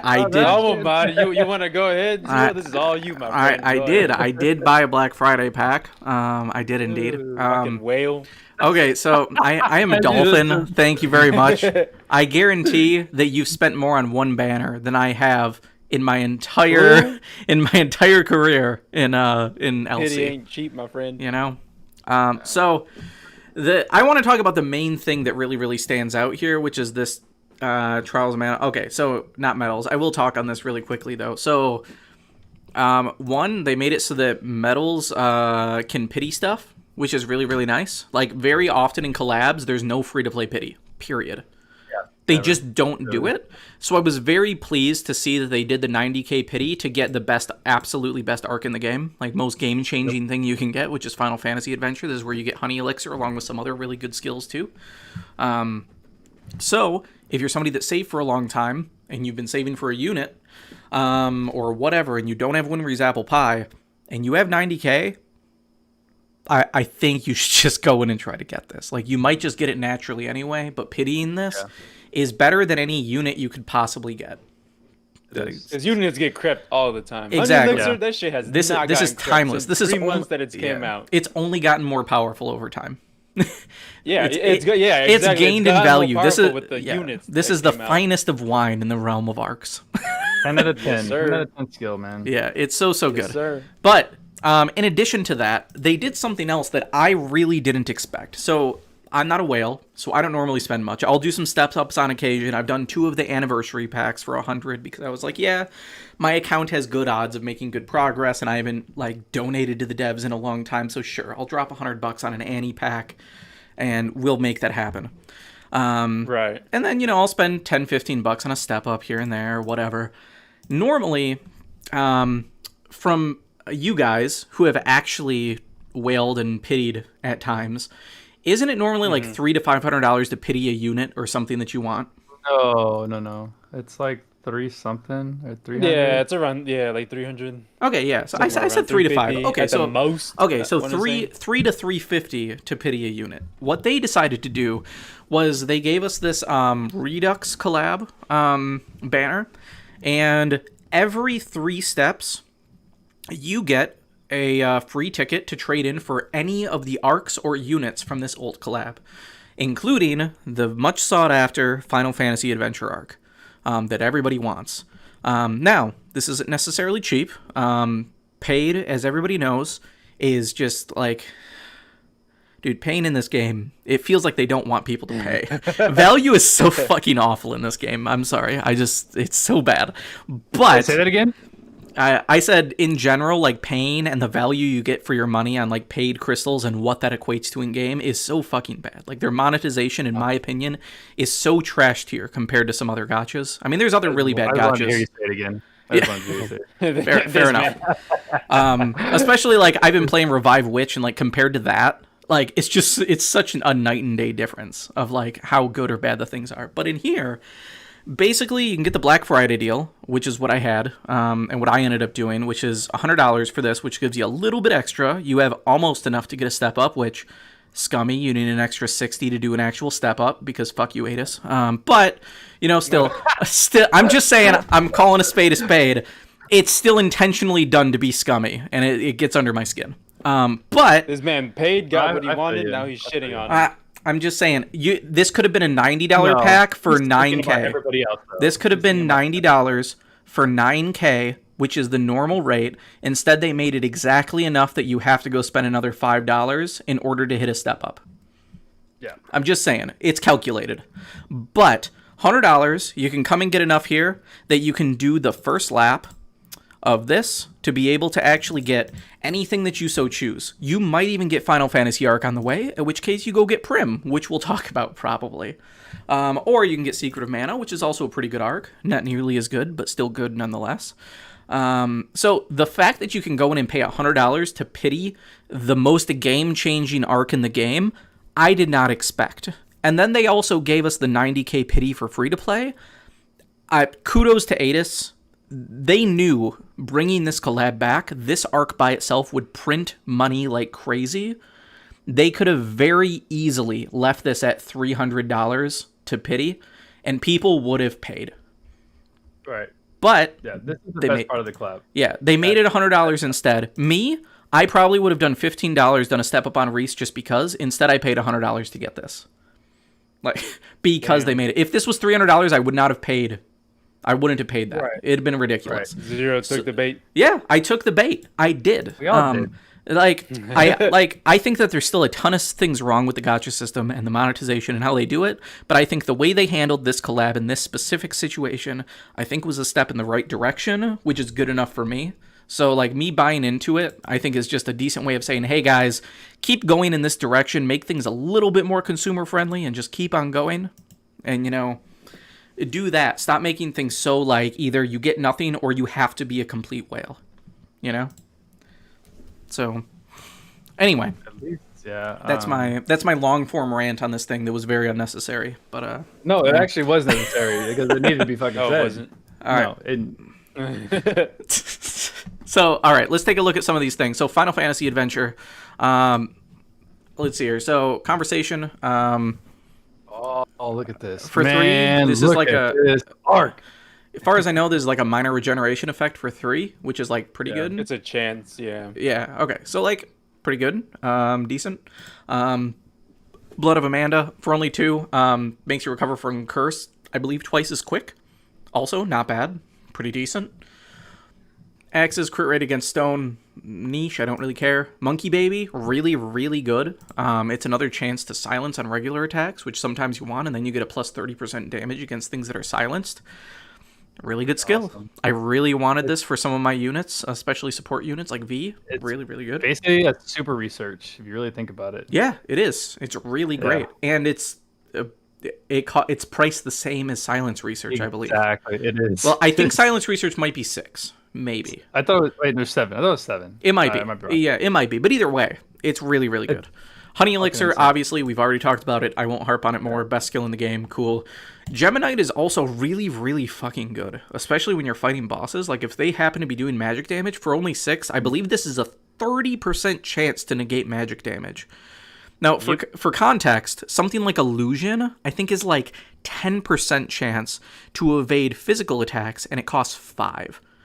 So for this to be so massive for evading magic, this is a really good skill. So like, go ahead. Silence Research. I just decided to look it up, but Silence Research is 6. Oh, 6? Okay. Nailed it. So for 2 SC, you get 30%, bro. Yeah. That's insane. Really, really good. Yeah, so people will chase this for Honey Elixir, but when you get it, like, there's just so much value in general. There's a lot of unique skills here you can't get anywhere else. Lots and lots of good value. Arc itself, I think, is just fine. Mana Magic, which is not applicable to very many people, plus damage. Arena only, skill damage plus 30%. If you don't have many tools, this is a decent amount of damage, I guess. You know? Unconditional. It's fine. So, like, it could do something. In general, though, it's just kind of fine. Aether Reward, I think, is pretty good overall. Not crazy, but decent. Fair stats, a little bit of resistance in all your elements, and then basically when you get down to 30%, you get... I haven't tested, but I assume these are all these basic buffs. Basically, you have speed, protection, magic barrier, and basic regenerate cast on you for 40 seconds when you hit 30%. Can anybody verify that for me? I'm pretty sure that's the way it is. Cool. I believe so. Cool. I mean, that would make sense in general, which, like, the speed bonus wouldn't stack with, like, Awaken, because that already gives you the speed bonus when you're weak and you get healed. Yeah. But, like, it also gives you stat buffs. It doesn't give you Protect and Magic Barrier. So, like, yeah, this is a pretty decent accessory. Nice. No, overall. nice. Yeah, it's not bad. I wouldn't run it on everybody, but, you know, it's fair. It's only when fair. you need it. Yeah. Only when you need it. Bro, I've never used this thing. I'm just gonna say this trade is super niche and not even that good. So can we just skip over it? Is that cool? Or am I? The art? Yeah. The Secret of Mana? I use it. You use this? Wait, okay. what? All right. I'll read it. I'll read it. What? For the physical damage buff? Are you All right. kidding I'm me? gonna. 30%? All right. Fine. I will read through it. All right. When you have a sword equip, physical attack damage. Literally just that first part. Based on the number that I of use. buffs on the unit, up to 6. If you have up to 6 buffs on the unit, plus 30% damage. Neat. Party includes male, female, and other. Then you get Then you get some other stat bonuses that are pretty minor overall. This. I mean, I guess getting 6. I just use it for the physical damage. Yeah. That's it. The other shit, no. Yeah. No I bueno. guess getting 6 buffs isn't that terribly hard to do. But Nowadays, hell no, it's easy. yeah. It seems fine. I'm not that impressed though. I feel like there's a lot of other ways to get damage bonuses than that, but I run this when like I'm low on blues and I can't use Swordsman's Tale, so that's the only time I use that's it. fair. That's fair. All right. All right. So skills. Cure Water. I assume this is just heal. Like, do you know? Does this do anything special aside from just a basic heal? I didn't even test it. Just covers HP. Yeah. So kind of whatever. Dash I think is super duper good. So normally blessed speed is 8 to give you a +2. I believe dash gives you a +2 for 5, but then just slows down special gauge. But as we talked about before, specials kind of suck on 90% of the units in the game. So baller. I'll take 5 SC for +2 speed. I like that a lot. That's just me. So I'm very happy that I picked this up. Yeah. Acid Storm, unique magic that attacks everybody. So this would be an alternate to something like Diamond Dust or Absolute Zero. I have not used it yet. I've heard it talked about in the past. Can any of you guys tell me, like, is this an actually good spell to use in particular situations? Like, is this something you would give to, like, Schlorg over Blizzard for building stacks or, like, anything? Well, I mean, it's faster than Blizzard because Blizzard has a long ass animation, but Acid Storm is also twice the SC for I believe. I think it's around the same hit count. I can't remember to be honest, but it is faster in terms of like it starting and then ending. Yeah. So my guess is like, is this basically Venomous Rainfall but ice attribute? Yeah. Yeah. and chance Okay. to Cool. reduce defense. Okay. Pretty much So it. like this is probably something I'm guessing that could be used for auto farming too. Like if you just happen to have this and you don't have the Venom Dragon Arc. if you have a really decked out ice attacker, sure. I mean, if you just have the right gear, you can make anybody any attribute attacker. But yeah, I feel you. Yeah. I feel you. Power counter. I mean, this is good. It's better than Pride, in my opinion. Pride is a plus 20% when you're at full HP for 4. This for 5 gives you plus 30, and you just need your special charged, which oftentimes on boss wave, you can have your special charged, or if you have Gwar. So, like, this is not bad. Our counter back then was actually pretty dope. Yeah, Just I'd because imagine. we didn't really have much stat boosting skills to begin with, so Yeah. that was a pretty big thing. Not at 30%. That's huge back then. Yeah. Yeah, back and- then that was huge. And the fact that, like, I think this also stacks on top of a lot of your other stuff since it's, like, in-game after all your other calculations came in and stuff. So I feel Yeah, like in-game this actually equates to quite a bit. I know I see Tweaks run this a lot when he does showcases and stuff. So, like, I feel like that 30% probably helps quite a bit. So, pretty good ad. Lunar Magic. I looked up what this does. It has a chance to do lots of things. It's pretty much unequipable. You never put this on. Is my takeaway, right? Am I off Lunar base on Magic? that? Yeah. Like Wait, say that again. okay, so I said I looked up what it does, and it seems like it's a completely unequipable skill. You would never run this unless you're just fucking around. Yeah. So like yeah. there's a chance to heal for a lot. There's a chance to just get more MP back. So like it costs 30 and then you could get 40 back. Yay. You have a chance to curse. I believe there's a chance to curse or stun, one of those two. Every unit on the board. Like there's a 20% chance applied to all your allies and enemies to apply curse. And then I think there's one other effect, but basically it's a random one of these effects, and it's just like, especially costing 8. Like if this costed 1, I probably would only put it on for memes, but never actually use it. But costing 8 and then also being pretty shitty, you're not going to use this. You're just not. Yeah. So that's my take. And then Blessing of Mana. For 3, automatic speed, protection, magic barrier, and regenerate when close to death. This is the... It's just the mana pendant. Yeah, it's the mana just pendant. The reward. Yeah, which, for 3 SC, that's not bad. Pretty good. That's not a bad effect for 3. I could totally see myself putting it on if I was on a unit that like planned on getting low HP and then getting healed back up. That's not bad. That's not bad. And 3, that's pretty good value. I can easily sneak 3 into a build, And then AER on here, Mana Sword. Back in the day, this was like the most OP thing in the world. Just because of the stats. Yeah, like Yeah, the stat, like wild. back when like over 155. 150 was awesome. Yeah. And 300 HP was crazy, but also like extra damage against boss types too, and the stacks with Slayer. Yeah, but I mean, how Yeah. often were you fighting god type bosses? Like it was good in the event, like if you happen to get it maxed by during the event. But Yeah. outside of that, it was really just used for the HP and the Yeah. SCR. I mean, there was, when things were really early on, we were fighting a lot of the like Lugmechia things with like Blaze Garden and stuff. Was like, the content that we were playing, and like all those like evil chickens, those are all god types, So, But yeah, these days not really that great. It's just kind of whatever. But hold on, I want to catch up with chat because I've been not paying attention at all. So I apologize. While you do that, I'm gonna be professional and go use the restroom. Cool, that sounds great. And then I'm gonna pull up the SSR here. Maybe Black Friday. Where's the 50% off, or at least 30%? It's having supply chain issues. Yeah, blah blah blah blah blah blah blah blah. Cool. Cool. Speed reading and stuff. Yeah, the Black Friday deal is like kind of just blah. By Black Friday deal, yeah, That was just a basic deal, man. by Black Friday deal, what they really meant is, hey, here's a pack you can buy that will get you the 9K that you need and a little extra, and you won't have to buy multiple of other packs to do it. Right. Like, because I'm guessing you probably would have to spend like a little over $100 to get the right amount. Like if you bought other packs, so like technically, like maybe you saved like $5 or some shit, but yeah.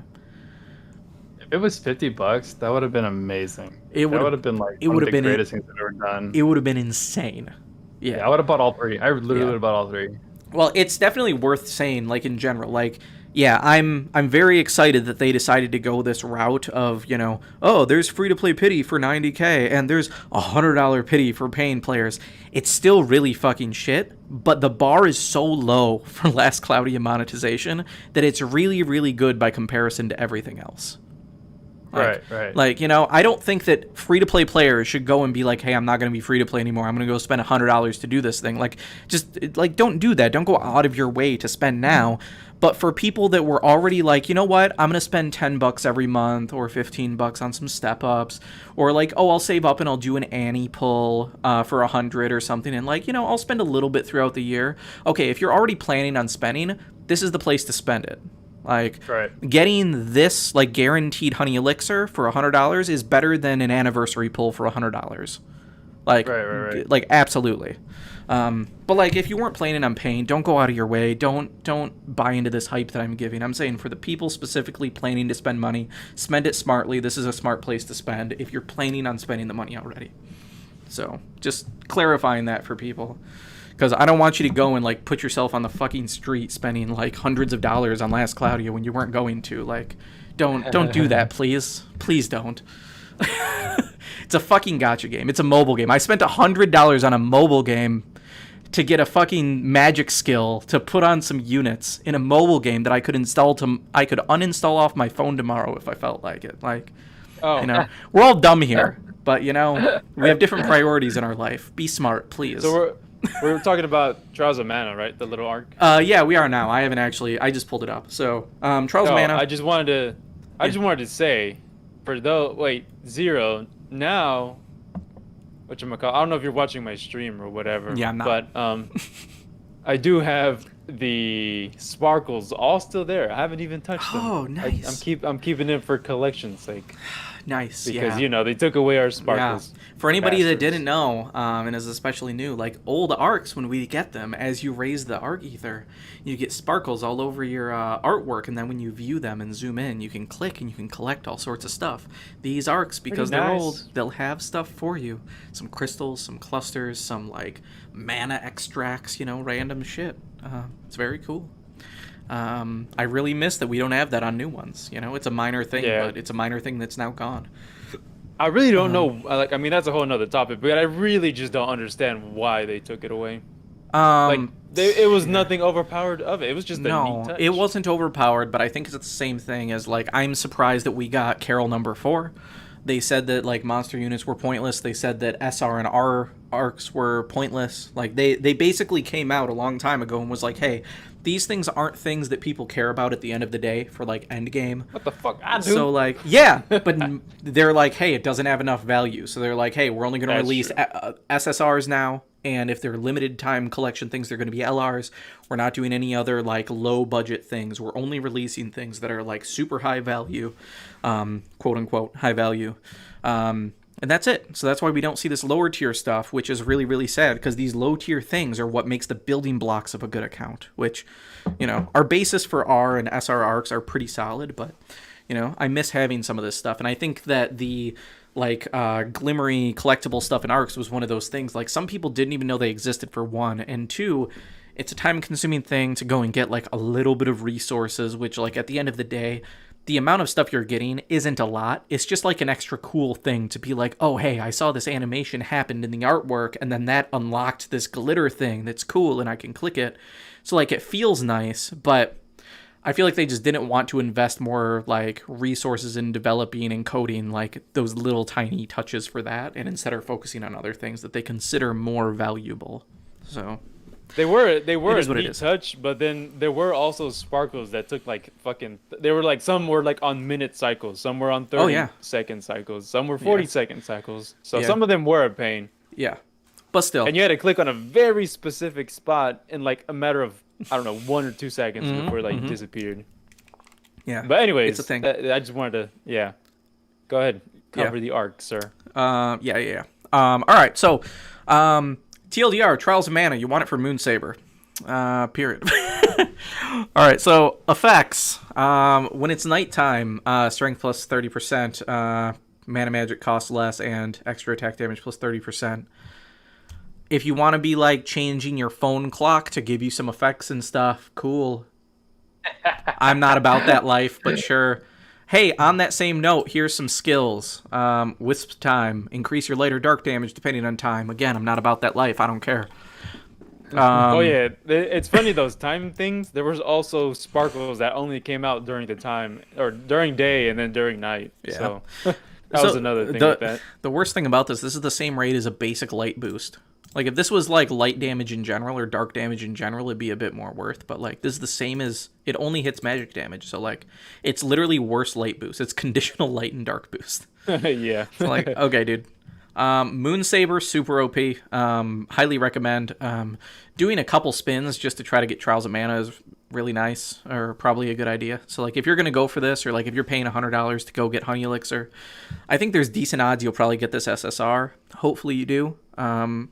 I wouldn't spend everything chasing this SR, but if you happen to get it, it's a pretty big account ad. Basically, Moon Saber is just miles better Blood Force. So Blood Force is basically you have a 10% chance on all your regular attacks to get 20% of the damage back as HP. Moon Saber, you have to cast, and you can cast this on any ally in your party, not just yourself, and it gives you a 40-second buff. That buff says all regular attack damage you do returns 20% of the damage as HP. So these days, when everybody has really good auto attacks and Goddess Kiss procs are really, really good, Moon Saber just heals you by a ton, and it's really, really nice for sustain. For 4, it's miles better than Proud Force. I'd rather run this. It's not even close on most units. It's so much better than Proud Force. Because with Proud Force, you got to run crit and all.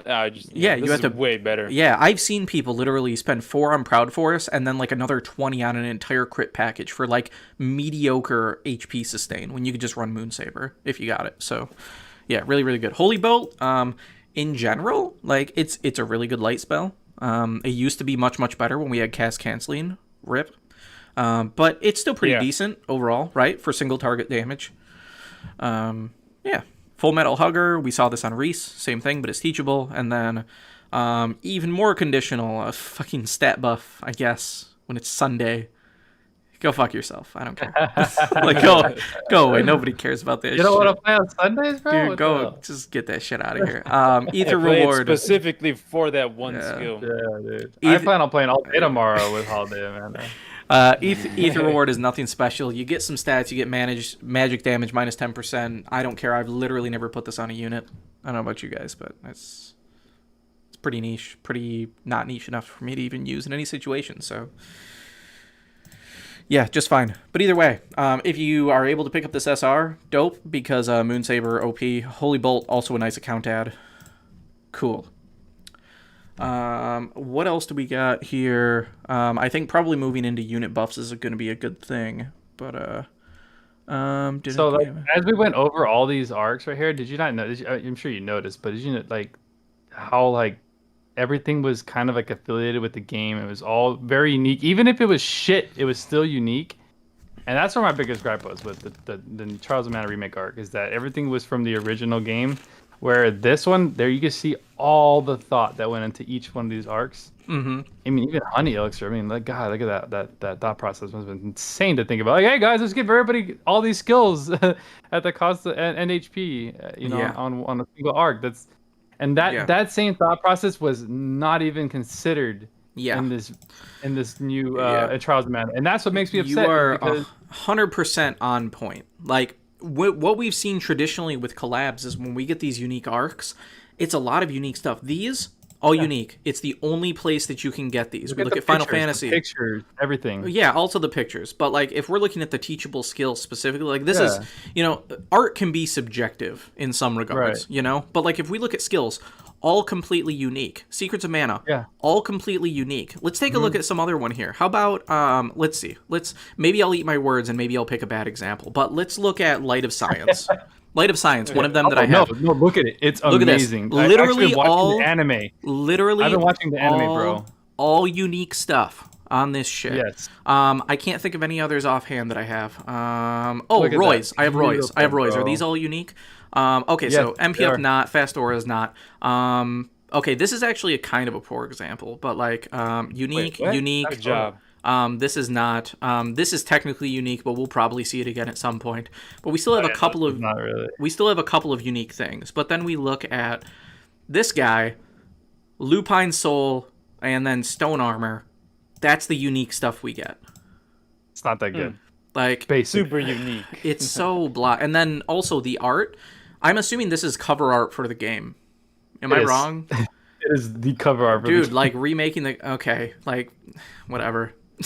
Good job, Yeah, Alex. I agree. like, yo, This arc such is a pretty budget huge- brand to me. Like, this feels Plus, pretty lazy dude. overall. It is Not so gonna lie. lazy. Yeah. It's so lazy. It makes me so Yeah. angry because, like, I mean, like I said, I've been watching the Doctor Stone anime, and dude, they drop so. And I'm listening to it, and I know it's the anime, but they're naming all this stuff, and I'm like, holy shit! It is literally pull all these references and put them in these arcs. Like even certain segments of the anime are the arc itself. I believe. I mean, I'm a Talking little about Dr. Stone? Yeah.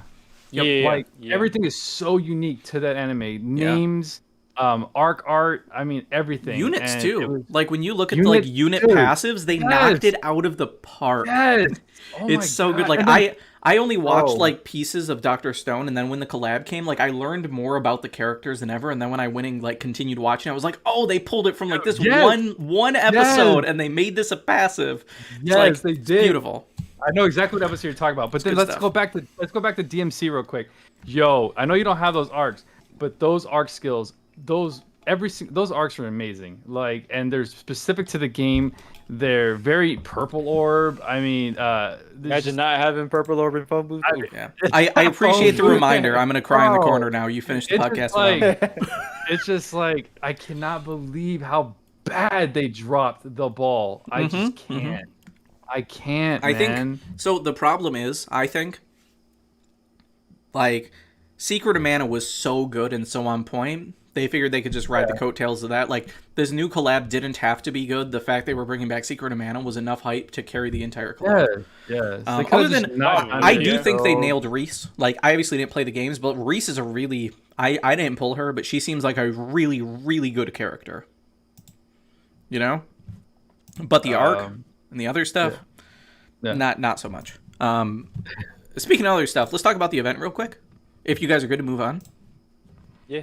Yeah? Sure. Okay, cool. All right, so, yeah, we got some stuff. The event's exactly the same as all the other events we've seen. We fight some stuff. There's a really well-animated boss that looks cool. Oh, so The- good. the- It was so good. the- Very so, like, music and design, yeah. It looks Music cool, and everything. but it's in the same vein as the old bosses, which is do some damage and then wait around for a long time to do some more damage. Like, I don't know why that's the flavor of these events, but like wait to hurt bosses is kind of the name of the game, I guess, with these collabs. But you know, we'll take what we can get. For anybody in here farming this stuff, the boss wave is this Desert 5. You want to do Desert 4. It gives you, I believe, the same amount of resources for the same cost, but it's much faster because you don't have to wait for boss waves. One thing that I do like is Adis basically told us, hey, don't farm the boss wave, farm number 4, because they put completions for number 4 specifically in here. Yeah. So like they're literally telling us, hey, we know we made a really slow, annoying boss fight, just do it once and get the rewards. Fair enough. Right. Yeah, pretty much. So cool.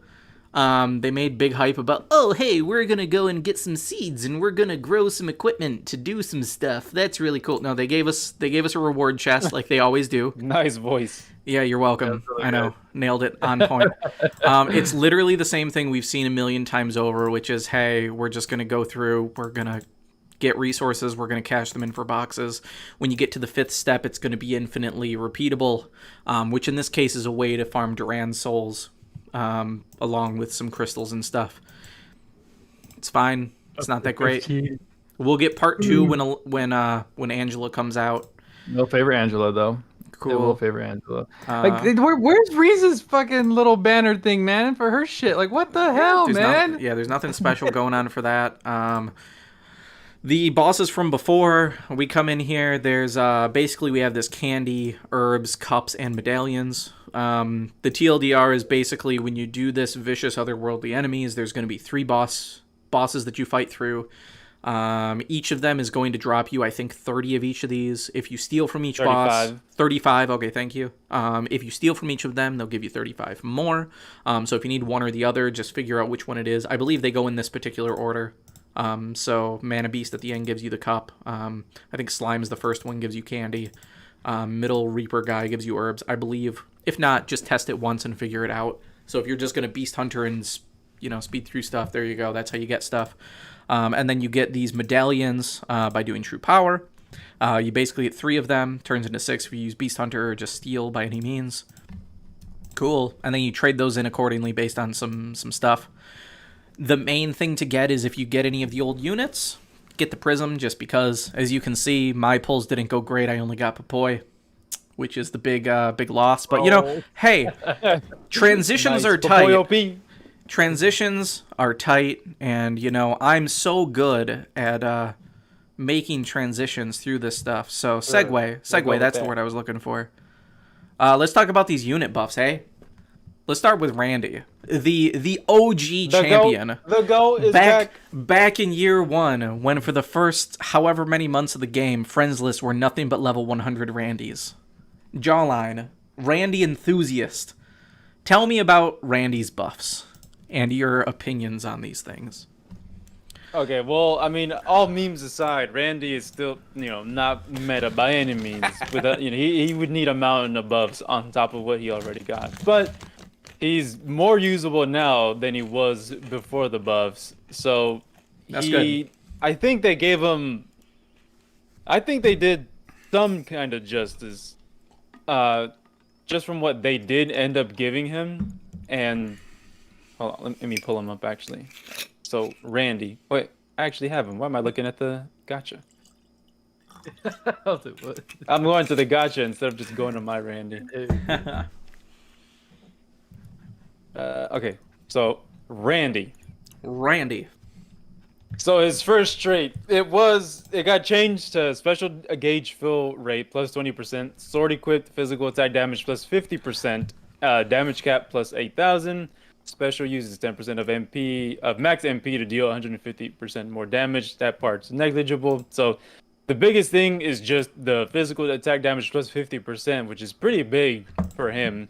Damage cap plus 8,000, and then that brings him up from being obviously meme to being usable. Like I can still use him. Like I'll use him for sure, but I'm not gonna expect him to completely destroy anything. Yeah. He's okay now. He's all right. Yeah. I mean, this is pretty on par with like the old units we've seen. Like this is a Dilmordo type buff. Low hits, 8K, but they gave you 8K in order to kind of make up for low hits.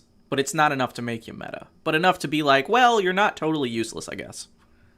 Yeah, and then his mana tribe got a good amount of things added to him. A few things. He got the battle start HP cap plus 2,000, so I guess more survivability, which he did lack a lot of HP just because he's an older unit. Continuous Grand Brave, so that's pretty cool. I mean, that's good. And then Killer and Slayer damage plus 40%. I believe this was at 20%. I could be wrong. I honestly don't remember, but they boosted that. And then this is just for the event exclusive, but physical attacks are effective against the Mana Beast. So they pretty much gave all his skills God Slayer. Yeah. So trait-wise, I think they gave him good stuff, just from where he was to where he is now with the buff. So I'm a big fan of his current traits. Really nice. His skills, they all stayed the same except for hers S2 swing slash. I got an additional 30k, which is it makes sense because it's a 3-hit count. So I mean, the 30k does bring its damage up pretty good just from where he was at before. Yeah, his torpedo slash also got an additional 30k cap, but I mean, how you don't really use his special anyways. Although it is neutral, it's only single target. It's not that big of a deal. So really, his S2 got some love. His S3 still as janky as ever. You got to be right behind the boss for all the hits to hit. When I saw the buffs in the patch notes, I really thought that the ult was for S3, and I thought that it got the 30k. Same. And like, it's janky, so like bosses that can't be flinched can still knock you out of the long ass animation. It's a lot of hits, but like you can't usually get all the 20 hits. More than 20 maybe. No. You know, like never. I don't think it would have been broken to just give him 30k on this as well. Like, they could have just made his trait that gives 8k. That could just give, 30 or 40k, and he still wouldn't be a broken unit. you know?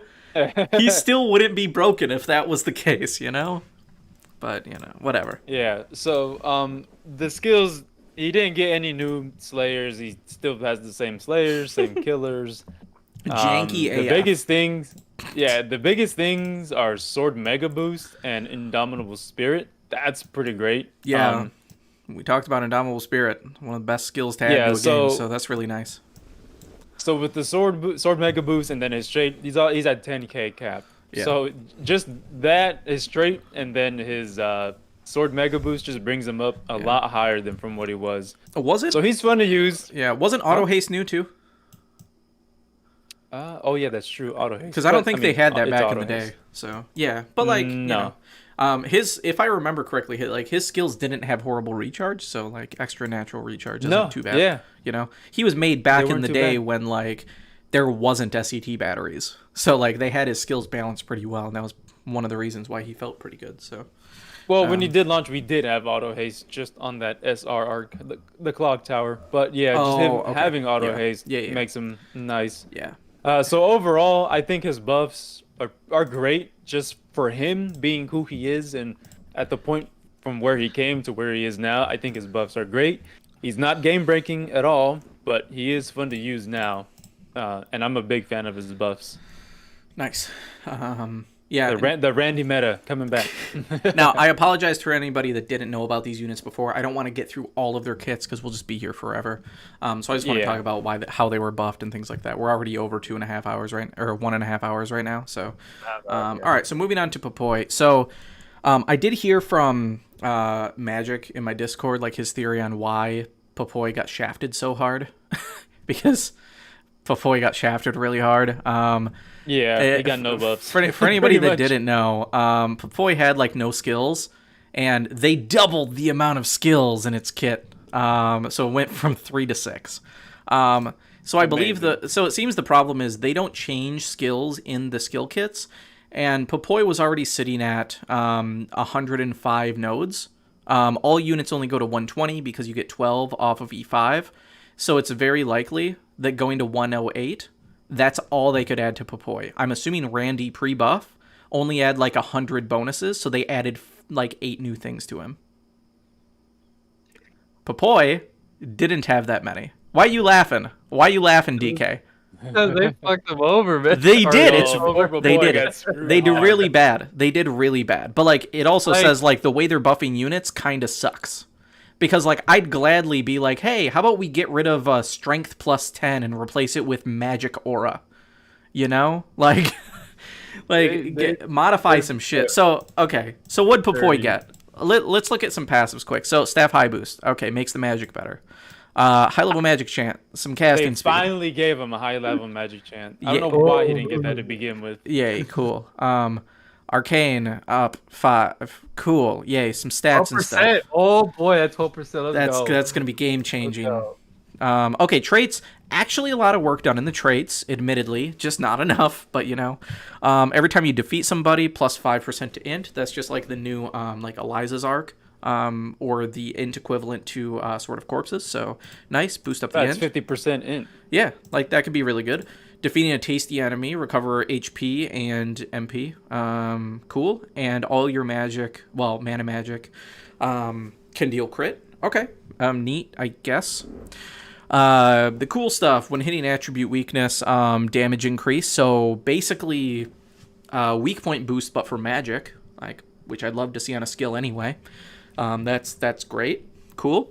Magic casting speed plus 20%, so 40 innate now we're talking about, without recast. So if you have fast recast, that gets you up to 70, which is like most of what you need for most attack magic, at least to be pretty good. Maybe it's just me, but when I was playing with Popoy, it seems like a lot of its casting magic is like way higher than like normal ones. Like when I'm looking at some of these skills, like trying to use, say, Burst or Exploder or Evil Gate, it feels like it's like 80 or 90 cast speed requirement to make an instant cast. Yeah, he needs really high Like, casting what the speed. fuck? Why? for whatever reason. Yeah. I don't know why. So that's pretty annoying. So it's good they gave him some cast speed at least, but like it's pretty bad. And then mana magic attack damage plus 150%. Cool. So it's going to be easier to cap and damage cast plus 8k. This could have been 20k and she still wouldn't be meta, you know? Like No. you know? So like this is if you can only add 3 nodes to their skill kit, go all out on the traits. This sucks. This is So not all gonna... in all, Popoy got shafted. Traits are Yeah. meh. I still want to try. I want to try and see if I can make Popoy work just cuz. But I really wish that like there was something more to it cuz like some of these skills are so good, like Exploder and Burst are really good skills. I'm a big fan of Burst. And Evil Gate's really nice. Yeah, it's Evil a 19 Gate. hit. Yeah, Evil Gate is like mini dark matter that doesn't like that's stackable. So like you can use it while other things are going on. It's just got a smaller range, but it also like sucks in and keeps flinchable enemies collected, which is really really cool.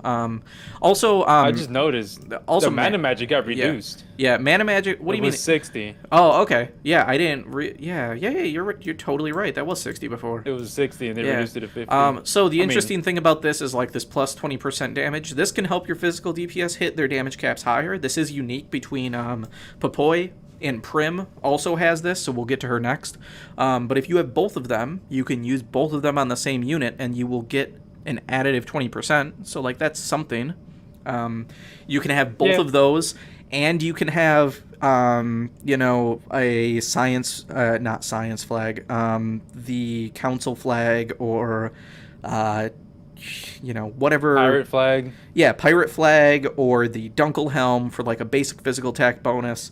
And you could have like Riesz and her passive, like all those things stack, and you can have a ton of physical damage bonus to just make it easier to hit cap. But usually at endgame, units by themselves in a vacuum can hit cap, so like who the fuck cares? It's kind of where it's at, you know? Poor Popoy. Yeah, but like it's something, I guess. So whatever. Yay. I wish Popoy was more. I really don't know why they didn't have that for him to begin with. Yeah. But stat 5 boost, it's okay. Yeah. In general. On to the real queen of the buffs for the collab. So if you were going as like free to play, trying to get Final Fantasy Arc for Honey Elixir and you didn't get it, but you happen to get Prim. Prim's a fucking rock star now, and I wish I pulled her instead of Popoy. Okay, she's amazing, bro. So let's talk about this stuff. Used to have fast speed and haste, now has continuous speed and haste. Great. There's not many units with continuous speed, which I love in general. Equipped Claw, strength plus 100%, physical damage plus 50%, cap plus 5k. Awesome. This is a sweet perk in general. Those are two different things, by the way. What do you mean? The physical damage and the cap aren't tied to the claw. Oh, okay, yes. So these just happen. But either way, like you may as well run a claw anyway. But yeah, that's a good call out. These just happen. Just awesome. Just super duper good. Damage taken from all attributes minus 20%. Great. A little bit tankier. Duration of buffs and debuffs plus 25%. Sweet. She's a support. Great. Greatly boost physical attack damage based on int. So thaumaturgy science flag, bro. Yeah, like I don't know if this is 30% or more or whatever, but that's a kick-ass skill. So from what I understood, her damage before was like kind of blah. These by themselves mean she's probably going to have a pretty easy time capping. She's going to have a good time. So that's pretty great. Now, her kit, they gave her so much love. Like she's the polar opposite of Before you Popoy. move on to that, her Yes. skills got some damage cap. Oh, yeah. Her Okay. her S1, it's a 3 hit, but Yep. it did get 10k. Yep. Not as big as Randy's. But it's fine. The wave bullet is 8 hit. 8 hits. Okay. But it's got a 30k cap on it, so 16. Yeah. I mean, an extra 30k it actually hits really hard. That's actually not bad. And I've also been told by people, because I can't actually play with her, because I don't have her, I've been told this S2 is one of the best gap closers in the game. Oh yeah, dude, it's instant. Yeah, so I've heard very, very good. Very awesome. And also, neutralizes damage on the ult. So this is similar, I assume, to like DXR. DXR gives us a barrier. No. No? DXR is a full barrier immune to that 2,500. This is you can negate or you can nullify the damage, but you still get flinched up until that 3,000 HP barrier. Oh, so so this- you won't take damage, this- but you'll still get flinched out of it. It's Oh, not it doesn't completely protect you immune. from flinch. Okay, well that's a little No. less exciting, to be honest. Yeah. So it's not as good as DXR or as like No, a DXR Theria is better in barrier the sense of or what. complete Okay. All right. flinch immune. Yeah. But still, you know, up to X duration, still reducing damage. Like, it's not a useless ult, which on a support is nice. It's not, no. So, you know, pretty good. Not mad about it. Nice effect to have. Now on to the real meaty stuff. She gets Honey Elixir! So it's not just Riesz. If you have her, Honey Elixir. And she got so many physical damage bonuses, you can give her Goddess Kiss, and cool, you now have an SCT battery in your account for Honey Elixir. Score. Like, great. Just Dude, great. she got dual wield too. What the fuck? Dude, I didn't even notice that right away. Okay, so before we get there, though, so she also comes with some other spells and stuff. Cool. Wait, She got what's God heal. That was pretty cool. Cure Incapacitation for... I didn't realize she had a unique, like, revive. That's kind of neat. Yeah, she had that. Revive... I know she had it already. I just didn't Revivifier. know it. Yeah, Revivifier. That's just a funny name. Okay. I love it. I heard Lucid Beeve's kind of fun. Like, it just looks good. I don't know if it's any good, It's cool. but, you know, it looks cool, I heard. So, Sabers. So, like, if you have Prim, Duran, even more useless on your account. Congrats. She has all the same shit. We talked about mana magic. Yep, stacks with the other thing. Probably don't need it too much, but okay, cool. I guess if you want to deal more damage, at least there's a physical damage bonus that goes with the best physical damage enabler in the game, Honey Elixir. So, like, there's some synergy there as a support, which is great. She got no attribute Right. attack raise 2 because she's a neutral damage Crazy. dealer. Neutral damage dealing is fucking awesome in general. So big ups on that. Plus we have a neutral damage claw in the Godforge too. So like you can get a high strength claw for her. That's really, really great. She comes with Thaumaturgy Ring for free just to stack on top of her passive so her int goes into it even harder. And they gave her claw boost, claw high boost, and dual wield. Like, god damn it, She's they wanted to stacked, make her bro. a good unit. She's so goddamn good now.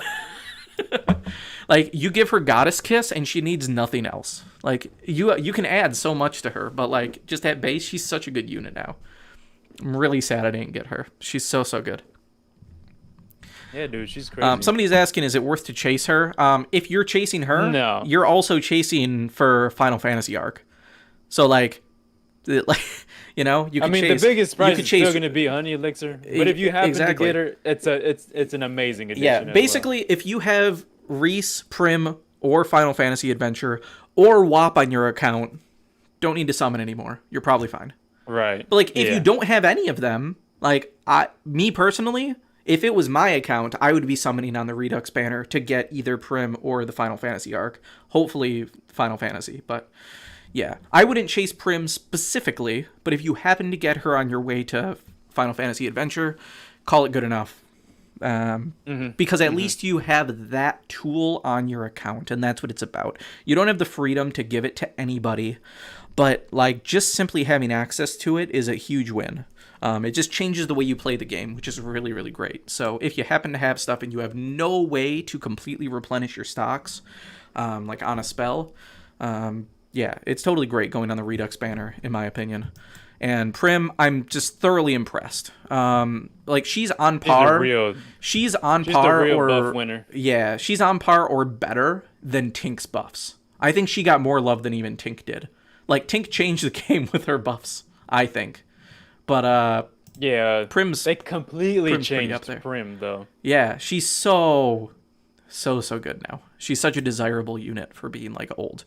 So yeah, Popoy, 2 out of 10. Randy, I don't know, 5 or 6 out of 10. Prim, 10 out of 10. Score. Also, I'm not sure if they changed their or her ailment resistances, but she's nil to curse and nil to silence, Dude, that's pretty being- great. neutral to blind and stun. She is weak to illness though. But Yeah, but like, I don't know if they changed it. yeah, Curse and Silence though, remember. like really, really good. Yeah. Yeah, very, very solid. Okay, cool. I think that's most of it for the event stuff. Hey, we've got little cactuses to go find. I haven't even done that. Far as I know, I think there's 2, I hope 3 of them in part 2. because I'm missing 3 of them. But yeah, they're just hidden around I'm via still different at 4. challenges. Then why try to get the other ones? There's trophy, if bro. you haven't been to Tower, there's one on floor 1 of Tower, Oh, I got that one. Okay. so you can do that. Otherwise, yeah, I don't know. Oh, I guess that's a thing. When you complete all these, you get a sword. It's actually pretty solid sword to add to your account. So if anybody didn't really pay attention, collab challenge. yeah. So when you do the collab challenge, there's just not a ton of fire attribute stuff. So if you're just looking for something to just like make your, regular attacks be fire element and stuff. If you don't have Kagasuchi, you can use the Salamander sword. You can use the Tour's bow, which gives you increased damage when you're above 50%. There's the staff from Radia's Starry Calamity that can give it to you. There's the Feather Sword from Arc 2 that you can buy from a shop. I would argue this is probably better than the Feather Sword. It's got a little bit higher stats and then just generically raises your fire and no attribute physical attacks by 6%. So, like, while being fire attribute, it's a nice little sword, It's not a bad thing to add, especially for newer accounts that don't have many tools available to them. And it was mainly added also just to be an easy thing to equip to Duran, which, for a new account, it's a really good weapon to just throw on Duran. Sure. Seems okay. Oh, and somebody also pointed out the fist from Phoenix Below. Yeah, also very good fire weapon as well. Good call. I'm sure there's some others as well, but I don't really care that much.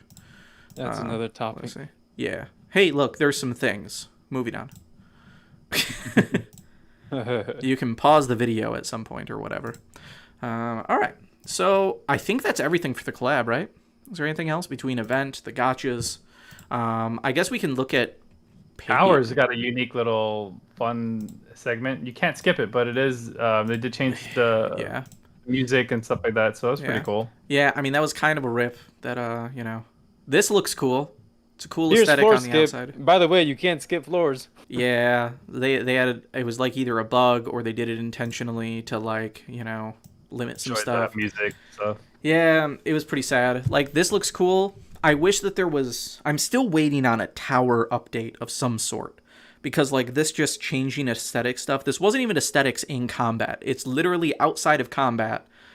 The tower changed visually. Yeah, Halloween was inside and was yeah, there was at least, like, jack-o'-lanterns inside and stuff. But, like, even so, like, there's no gameplay changes. I want them to give us a gameplay change eventually, even if it's something like, hey, every time tower comes around, we have some global modifier going on that, like, one thing buffs you and one thing nerfs you, and, like, oh, it's a little different how you have to tackle the tower this time. Maybe you can't use mages or something. You just need to solve the tower without mages, or, like, physical damage is all reduced by 75%. Like, whatever the fuck, I don't care. But, like, give me something different. You don't have to redo everything, which would be nice. I'd love a Tower 2.0 that's just a brand new thing, totally reimagined. But, like, fucking give me something, because I want Tower to be engaging, and it's not. It's a chore every time. Worst case, I don't even need Tower Skip to work. Just let me autoplay to the next stage for all my floors until I lose. Like, I guarantee most teams can probably just auto up to 80. Just don't make me babysit my phone. All right. Mini rant over. I don't like spending 3 hours on Tower, which is brainless content. Why are you pissing off Zero? That's what I'm saying. I'm just saying, like, Tower is brainless content. Like, 81 through 90 is, like, the only slight challenge when you get to end game. And if you have the right stuff, even that's not a challenge anymore. Yeah, it's pretty easy. Like, once you learn how to do each floor, it's pretty damn easy. Which is fine. I at least need to play. Like, most of the time, I'm probably not going to auto through 81 through 90.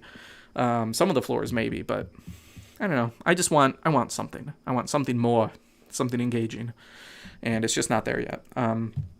So I did find something fun just to, like, have a slight detour, because, squirrel. The floors where you're going against a bunch of elementals and everything's like physical immune and stuff, and the thing is either like, you can use Lagrabos to insta-kill things, which is like his one niche case where he's valuable still, or you could use an insta-kill unit, or Moonlit Murder, things like that to be able to insta-kill stuff. I did find that there's another thing you could do, and there probably was this way before, but if you use the new elemental arc that came with Maja that says your magic gets to ignore 50%, that 50% is well more than enough that their 100% resistances mean that you can one-shot with like any decent mage, just like Lagrabos. So Lagrabos basically has no use anymore if you have that arc. So like Maja, Rabala, Eliza, you can just one-shot all those floors if you have them equipped with the elemental arc, which is pretty sweet. Well, I got Sage Zika, so I ain't got to worry about all that. Yeah, or if you have Absolute zero. Zekas, yes, that's also a thing you can do.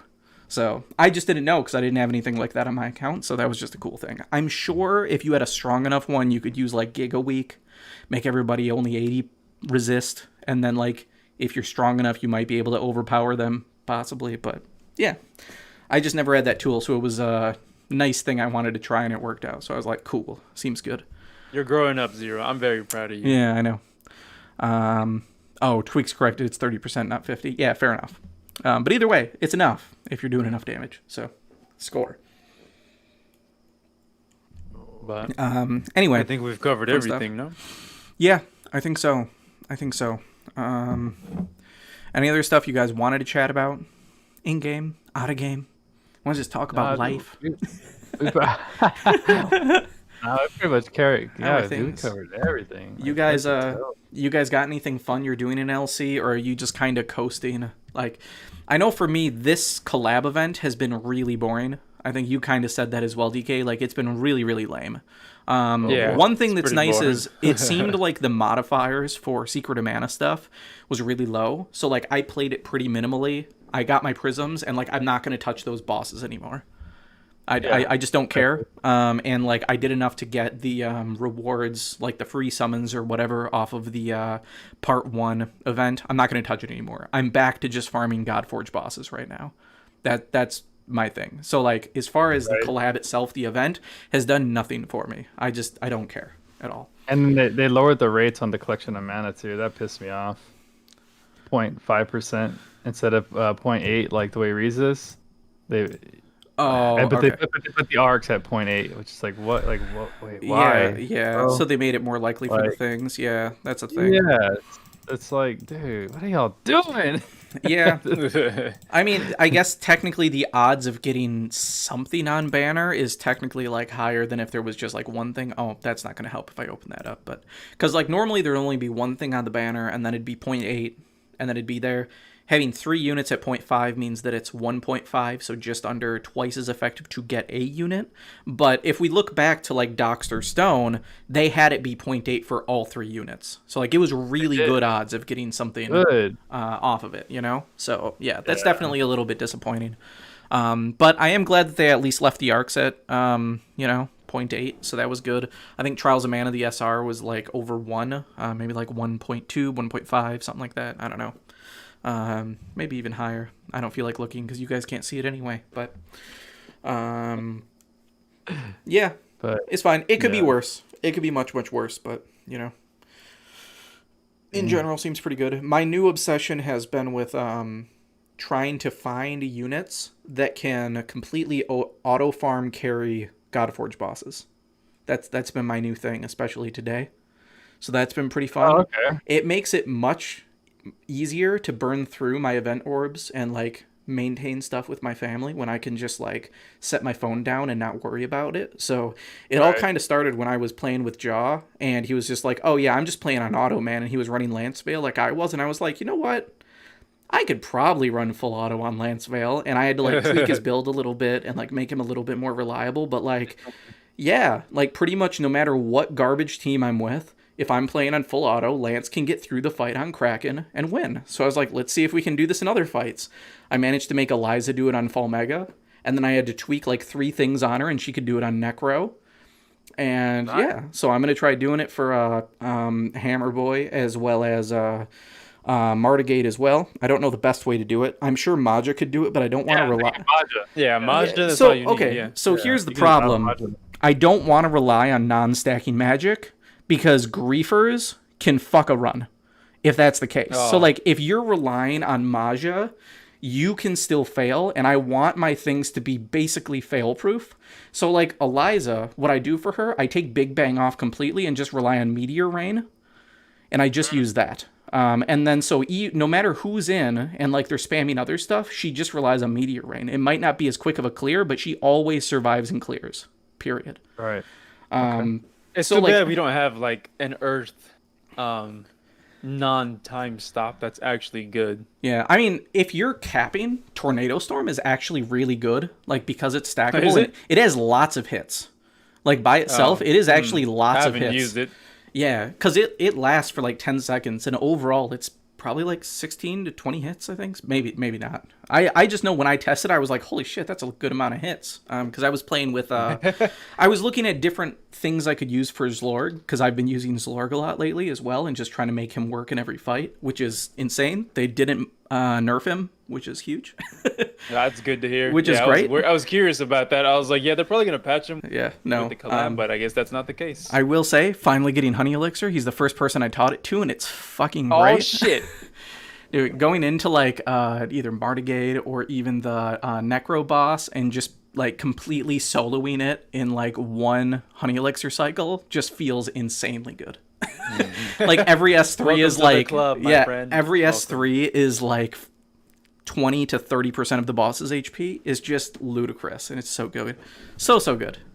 But anyway, yeah, that's my new thing. So if anybody has any ideas, hit me up on Discord. I'd love to know who you think would be good to auto other than Maja on Martigade, as well as what is it, Vajik? Is that Hammer Boy? Vajra? Okay, yeah. So if anybody has ideas, I'm looking to see what types of things I can do there, because I'm not entirely sure. But Just use Popoy. Duh. just use Popoy. Easy. GG. Easy. No problem. Easy carry, my friend. Sandworm, bird, easy clap. Yeah, no problem. All right. Well, I guess we will get out of here then. I probably going to stay on and do some other stuff, but we'll see. Till next time, go forth, murder things, enjoy the collab, etc. Yeah. See you guys. All right, man. Take it easy, guys. Have a good one, everybody. Later.